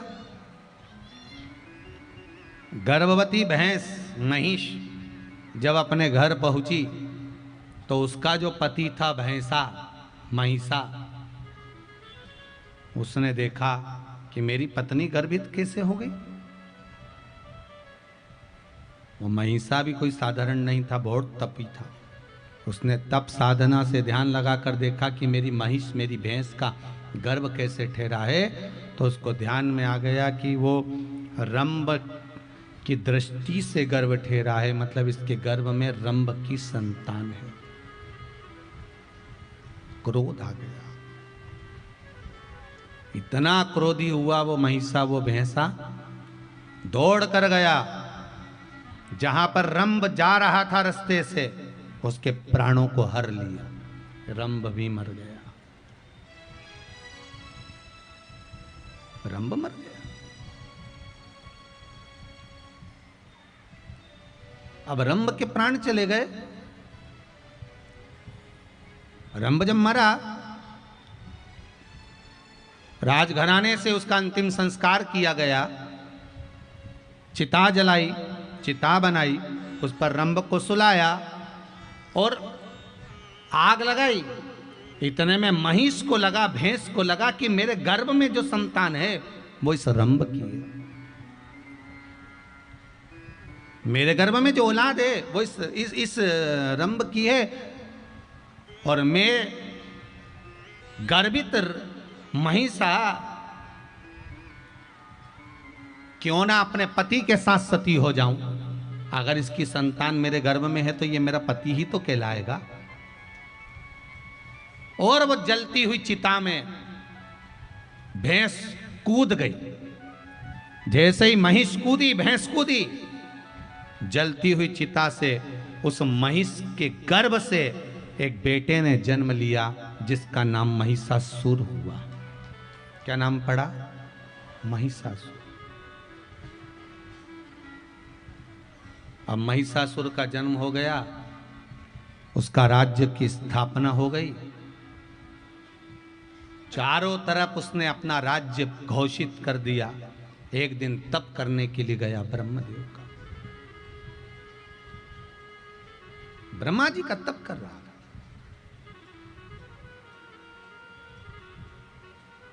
और ब्रह्मदेव के तप में लीन हुआ। ब्रह्मा जी प्रकट हुए, मांगो क्या चाहिए तुमको, क्या दिया जाए, बोलिए क्या चाहिए आपको। ब्रह्मदेव ने पूछा। महिषासुर बोला, ब्रह्मदेव मुझे वर दीजिए कि मेरे प्राण ना छूटे, मैं मरूं ना, मेरी मृत्यु ना हो, मेरे प्राण नहीं जाना चाहिए, मैं मरना नहीं चाहिए। कल आपको कथा में कहा था, बादाम खाओगे तो भी मरोगे, नहीं खाओगे तो भी मरोगे, रोटी खाओगे तो भी मरोगे, नहीं खाओगे तो भी मरोगे, बालों में कलर लगाओगे तो भी मरोगे और नहीं लगाओगे तो भी मरोगे। तो तुम टेंशन मत लो, मरना तो निश्चित है, तुम चाहे खाओ चाहे मत खाओ। एक व्यक्ति को लगा तो उसने एक प्रश्न किया, गुरुजी ये बताओ, जब मरना निश्चित है, जब मरना निश्चित है, भजन करोगे तो भी मरोगे और नहीं करोगे तो भी मरोगे, तो फिर हम भजन काहे को करें? अगर मरना ही है तो फिर भजन की जरूरत क्या, कथा सत्संग प्रवचन की जरूरत क्या? हमें मरना ही है, कथा सुनने वाला भी मरेगा, कथा नहीं सुनेगा वो भी मरेगा, तो फिर भजन की जरूरत क्या? तो भैया भजन की जरूरत इसलिए है कि देखो, बिल्ली अपने मुख से चूहे को पकड़ती है, चूहा बचता है क्या? जम के बोलो जरा, नहीं, वो मर जाता है, लहू लुहान हो जाता है। और बिल्ली अपने मुख से अपने बच्चे को पकड़ती है, बच्चा मरता है क्या? नहीं, वो बच जाता है। बस भजन करोगे तो भी मरोगे और नहीं करोगे तो भी मरोगे। भजन नहीं करोगे और मर गए तो बिल्ली के मुख में, काल के मुख में तो जाओगे, पर चूहे जैसे निपटा दिए जाओगे। और भजन कर कर मर गए तो बिल्ली के बच्चे जैसे बचकर परमात्मा के हो जाओगे। इसलिए भजन करो।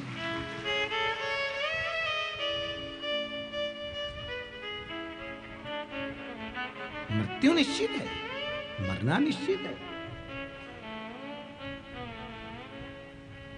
आया है सो जाएगा राजा रंक फकीर,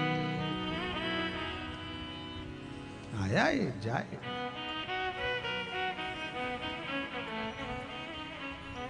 भाई कौन की? मौत से किसकी रिश्तेदारी है, आज हमारी कल तुम्हारी वारी है। कौन है? जाना तो है।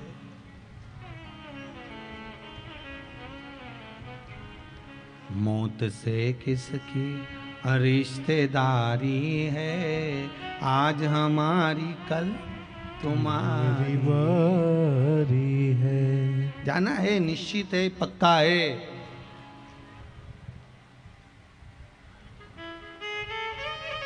पक्का है, जाना है।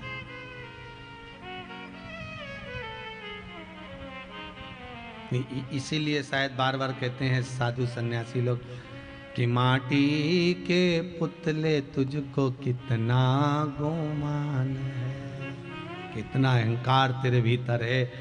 हे मट्टी का, जब जाएगा किसी काम नहीं आएगा। शेर मरता है, उसकी खाल काम आ जाती है। हाथी मरता है, उसका चमड़ा, उसका दांत काम आ जाता है। बंदर मरे, उसकी खाल काम आ जाती है। सांप मरे, उसके भी कंठ का विष काम आ जाता है। पर ये मानव ऐसा खोड़ला पैदा हुआ, ऐसा पैदा हुआ, इतना पाप इसके अंदर भरा, इतना कपट भरा, इतनी बेईमानी भरी कि ये मरे तो कई काम नहीं आए, आखिरी में आग ही लगाना पड़ जाए। लगाओ आग, ये किसी काम का नहीं है, बटोरना नहीं है। और जितने हमारे आज तक कौन ने उनको संभाल के रखे? कोई ने संभाल के रखा है?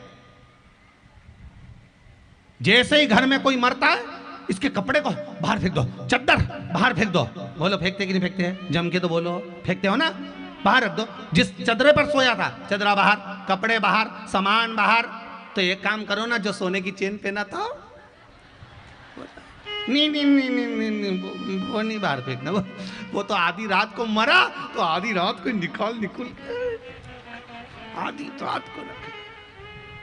अब बताओ, ऐसे ऐसे चोटों के साथ अपन रह रहे हैं जो रात को ही निकाल लेंगे, तो भी अपन को रहना पड़ रहा है इनके साथ में।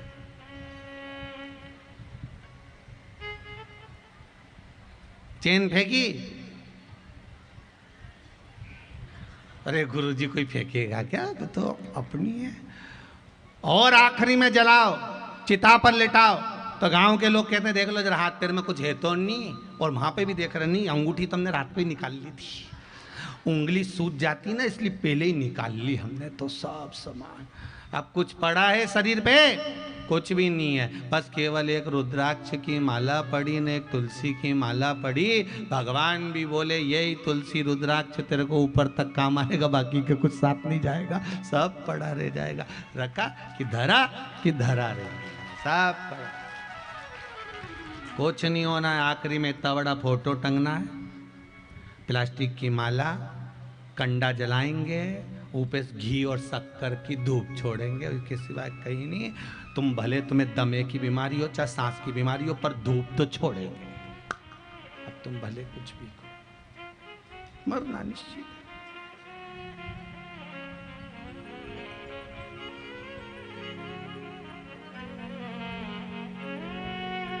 वर मांगा, वर दीजिए।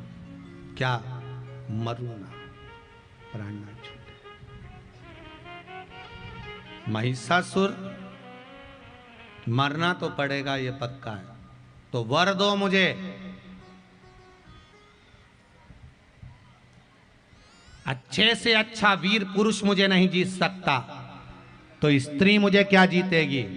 अगर मरूं तो स्त्री के हाथ से मरूं, दे दो वर। अब पुरुष के बस की बात नहीं थी कि महिषासुर से युद्ध लड़ ले, तो स्त्री में कहां बल आएगा इतना? नारी में इतना बल का? पर मांग लिया कि मरूं तो स्त्री के हाथ से मरूं। समय आ गया, चारों तरफ हाहाकार मचने लगा। महिषासुर ने हाहाकार मचा दिया, देवता परेशान हो गए, सब रोने लगे, चिल्लाने लगे, चीखने लगे। तब भगवान देव अधिदेव महादेव के पास सूचना गई। शंकर भगवान ने भगवान विष्णु से कहा, नारायण कृपा करिए। भगवान विष्णु ने पूछा, क्या बात है भोलेनाथ? भोलेनाथ जी बोले, नारायण बात इतनी सी है, महिषासुर को वर मिला है कि स्त्री के हाथ से मरेगा, तो एक काम करो, लक्ष्मी जी को भेज दो और इसको मरवा दो, इसको मरवा। इतने में भगवान विष्णु बोले, श्रीमन नारायण, भगवान विष्णु बोले, देवाधिदेव महादेव कैसी बात करते हो? लक्ष्मी जी और महिषासुर को मारे, ये लक्ष्मी जी के बस की बात नहीं है। तो लक्ष्मी जी के बस की बात क्यों नहीं है? भगवान विष्णु ने कहा, सुनो महादेव, वही नारी इस महिषासुर को मार सकती है जिसका तप बल प्रबल हो। तप बल प्रबल हो तो क्या लक्ष्मी जी का तप बल प्रबल नहीं है? नहीं, लक्ष्मी जी में तप बल तो है, पर लक्ष्मी जी में एक बात ठीक नहीं थी कि लक्ष्मी जी बोल पड़ी थी। एक बार क्या बोल दिया था? एक बार लक्ष्मी जी श्रृंगार कर रही थी। उस नारी का तप बल प्रबल होता है जो अपने पति से कभी पलट कर जवाब ना दियो। एक बार लक्ष्मी जी श्रृंगार कर रही थी और भगवान विष्णु बोले, मैं वहां पहुंच गया। पहुंचते से मैंने लक्ष्मी जी के श्रृंगार को देखा तो हंस दिया। अब पति है, पत्नी को देखकर मुस्कुरा दे तो उसमें कौन सी दिक्कत वाली बात? लक्ष्मी जी को देखकर मैं हंस दिया, हंसा। लक्ष्मी जी को क्रोध आ गया और लक्ष्मी जी ने श्राप दे दिया, हे नारायण, आप मेरे ऊपर हंसे हो, मैं आपको श्राप देती हूं कि आप मेरे को देखकर घोड़े जैसे हंसे हो, इसलिए आपका ये मुख सिर कटेगा और घोड़े का मुख लगेगा, क्योंकि तुम मेरे ऊपर हंसे हो। भगवान विष्णु का हयग्रीव अवतार हुआ, घोड़े का मुंह लगा लक्ष्मी जी के कारण। इसलिए लक्ष्मी जी का सातित्व इतना प्रबल नहीं कि लक्ष्मी जी ने क्योंकि मुझे श्राप दिया था तो एक काम करो, भगवान शंकर बोले ब्रह्माणी को भेज दो, ब्रह्मा जी की पत्नी को। नहीं महाराज, ब्रह्माणी भी नहीं जा सकती। क्यों नहीं जा सकती? एक बार पुष्कर जी में यज्ञ चल रहा था, ब्रह्मा जी से कहा ब्रह्माणी को लेकर आओ, यज्ञ का मुहूर्त निकल रहा है, हवन में बैठो, बैठो दोनों जोड़े से। नहीं, ब्रह्मा जी ने ब्रह्माणी से कहा ब्रह्माणी चलो, यज्ञ का समय हो रहा है, जल्दी चलो। इतने में ब्रह्माणी जी श्रृंगार करने में लगी थी, तैयार होने में लगी थी, ब्रह्माणी नहीं आई। ब्रह्मा जी फिर गए, ब्रह्माणी चलो मुहूर्त निकल रहा है, ब्रह्माणी नहीं आई। ब्राह्मणों ने कहा, ब्राह्मण हाथ जोड़कर बोले ब्रह्मदेव अगर मुहूर्त निकल गया तो ये समय गया, तो फिर समय नहीं आएगा। ब्रह्मा जी फिर गए, ब्रह्माणी नहीं आई। ब्राह्मणों ने कहा अगर मुहूर्त निकल गया तो फिर काम नहीं आएगा। ब्रह्मा जी ने हाथ जोड़कर कहा ब्राह्मणों अब तुम्हें जो व्यवस्था करना है कर लीजिए, यज्ञ का मुहूर्त नहीं निकलना चाहिए। ब्राह्मणों ने गाय माता को खड़ा करा, गौ माता को खड़ा कर कर ब्राह्मण वेद की ध्वनि पढ़ना प्रारंभ करे। जैसे ही वेद की ध्वनि पढ़ना ब्राह्मणों ने चालू करा तो गाय के मुख से वेद माता गायत्री को प्रकट कर लिया। ब्राह्मणों ने जैसे गायत्री को प्रकट करा, ब्रह्मा जी के पास में उसको गठजोड़ा बांधकर हवन करने बिठा दिया। जैसे यज्ञ करने के लिए ब्रह्माणी ब्रह्मा जी के पास में जैसे गायत्री बैठी, इतनी देर में तो उसी समय पर ब्रह्माणी का आगमन हो गया। ब्रह्माणी जैसी आई, ब्रह्माणी ने देखा कि ब्रह्मा जी के पास में कोई दूसरी नारी बैठी है।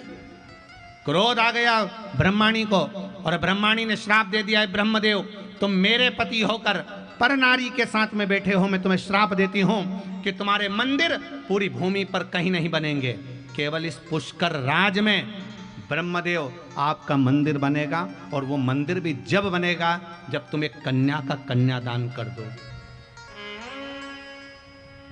ये मंदिर का निर्माण भी तब होगा जब तुम एक कन्या का कन्यादान कर दोगे। सतयुग निकल गया, त्रेता निकल गया, आया द्वापर, जिस समय पर भगवान कृष्ण और राधा जी ने अवतार लिया था। ब्रह्मा जी ने देव ऋषि नारद से कहा मेरे हाथ से कन्यादान करा दे।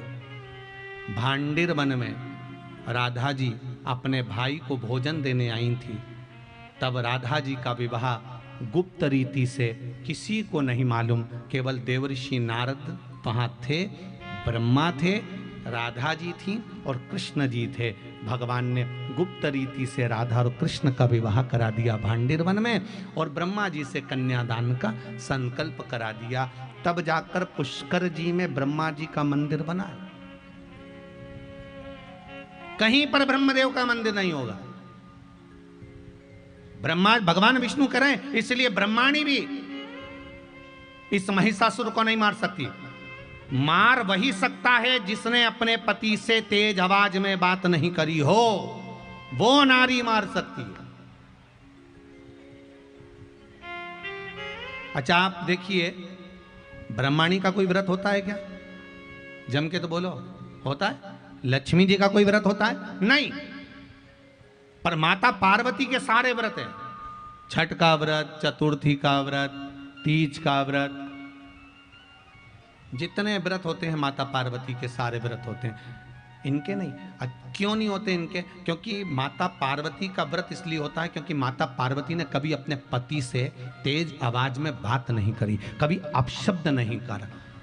व्रत तो आपके भी चालू हो जाए अगर आप तेज नहीं बोलो तो। व्रत चालू होने में कोई दिक्कत नहीं। आप भी अगर पति का मान करो, सम्मान करो, आदर करो, सत्कार करो तो तुम्हारे भी व्रत चालू हो जाए। अनसुईया जी के व्रत होते हैं, क्यों ना हो सकते? आज शंकर भगवान से कहा, भोलेनाथ जी माता पार्वती का अगर माता पार्वती इस महिषासुर को मार सकती है तो माता पार्वती को क्रोध दिलवाओ। शंकर भगवान बोले उसको कभी क्रोध आता ही नहीं है। तो भगवान विष्णु से पूछा, आप बताओ पार्वती को कैसे क्रोध दिलाएं? तो शंकर भगवान से भगवान विष्णु ने कहा, एक काम करो, जब नारी को उसके पिता के नाम से बखानते हैं ना, जब नारी को उसके पिता के नाम से अगर कुछ कहा जाए तो नारी को क्रोध आता है। तुम एक काम करो, पार्वती जी को हिमालय राज के नाम से कुछ कहना चालू कर दो। शंकर भगवान ने कहा ठीक है, एक बार प्रैक्टिकल करके देखते हैं, गुस्सा आ जाए तो ठीक। गए भोलेनाथ अंदर, पार्वती जी भोजन बना रही थी। भोजन बनाते बनाते उसी समय पर शंकर भगवान बोले, पार्वती तेरे बाप जैसा दुनिया में किसी का बाप नहीं होगा, इतना कंजूस, इतना कंजूस। पार्वती तेरे पिता हिमालय राज की यहाँ कितना सामान, कितनी दौलत, ढेर, पर तेरे कन्यादान में तेरे पिताजी ने एक रत्ती भर का सामान नहीं दिया कि कुछ दे देते, कुछ देते। तेरे पिताजी ने एक रत्ती का सामान नहीं दिया। इतने में तो पार्वती जी रोटी बनाते बनाते बोली, मेरे पिताजी तो कब का दे देते, तुम्हारे घर में रखने की जगह है, बना दे। शंकर भगवान चुप, वापिस लौट के आ गए। भगवान विष्णु ने शिव जी से पूछा, भोलेनाथ गुस्सा आया? शंकर भगवान बोले, वो तो मेरे बाप तक पहुंच गई, नहीं आया। शिव जी बोले, अब भगवान विष्णु बोले काम करो, पार्वती का जो पहला जन्म था ना सती, उसको पखानो, उनके दक्ष प्रजापति को पखानो। अब की बार भगवान भोलेनाथ फिर अंदर गए पानी पीने के लिए। पार्वती से बोले, पार्वती तू भी गजब है, तेरा पहले जन्म सती के रूप में हुआ था, तेरे पिता ने तेरा अपमान कर दिया था, तेरा आदर नहीं करा, याद है तुझे? सती बोली, फालतू की बात बिल्कुल मत करना, जितना मेरा अपमान हुआ है तुम्हारे कारण हुआ। तुम अगर मेरे साथ चलते तो मेरे बाप की हिम्मत नहीं थी कि मुझसे कुछ बोल देता। शंकर भगवान वापिस बाहर आ गए, वापिस बाहर। एक तो पत्नी शॉपिंग करने जाए, बाजार जाए, शॉपिंग करने जाए, सामान खरीद के लाए, और रात को पति को दिखाए कि देखो मैं सामान लेके आई, तो पति ने पूछा कितने का लाई, तो क्या 500 रुपए का। इतने में पति बोलते ये तो 300 रुपए में मिले, तो पत्नी नहीं कहेगी तुम्हें साथ चलना था ना, अगर तुम कह रहे हो 300 में मिले तो साथ चलना था। तो बस शंकर जी बात। इतने में भगवान विष्णु ने पूछा कुछ हुआ? शंकर भगवान बोले कुछ नहीं हुआ दादा, वो तो मेरे पिताजी तक जाए, रहने दे तुम तो। पार्वती मैया बर्तन रखने के लिए बाहर आई, इतनी देर में महिषासुर निकल कर जा रहा था। महिषासुर ने जो जगत जननी जगदम्बा को देखा, अरे इतनी सुंदर, महिषासुर ने कहा ओ सुंदरी मैं तुझे अपना बनाना चाहता हूं। इतने में तो मां ने जो घूर कर देखा, शंकर भगवान भगवान विष्णु से बोले अब बताओ आगे क्या करना है। भगवान विष्णु बोले बिल्कुल पीछे हट जाओ, चिंगारी में आग लग गई है, अब कुछ नहीं करना है, थोड़ी देर में रावण जलने वाला है क्योंकि तीर छूट गया है, अब तो हटो यहां से, साइड हो। महिषासुर बोला ओ सुंदरी मैं तुझे अपना बनाऊंगा। इतने में तो पार्वती मैया ने जो बाल खुले, जो घूर के देखा, और देवताओं ने जो स्तुति करना प्रारंभ करी, जो स्तुति। तेरे भक्त जनों पर माता भीड़ पड़ी है भारी, और दानव दल पर टूट पड़ो मां। जो देवता ने स्तुति,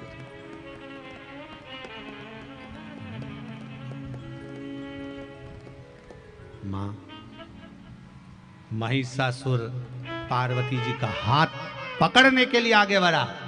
पार्वती जी ने जो चीखा, बाल खोलकर जो चीखी, शेर को बुलाया सिंगा, भैंसे पर बैठा है, तू भैंसे पे चढ़ जाना, मैं त्रिशूल लेकर इसकी छाती पर लात रखकर चढ़ूंगी और इसका संहार करूंगी।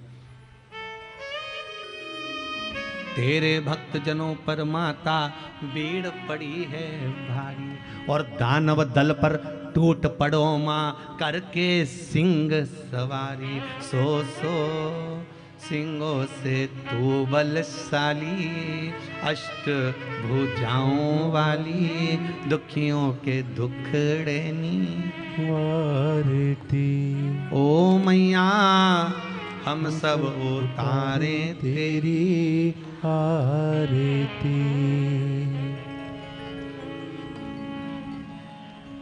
टूट पड़ी। महिषासुर पर जैसी टूट पड़ी, टूट पड़ी।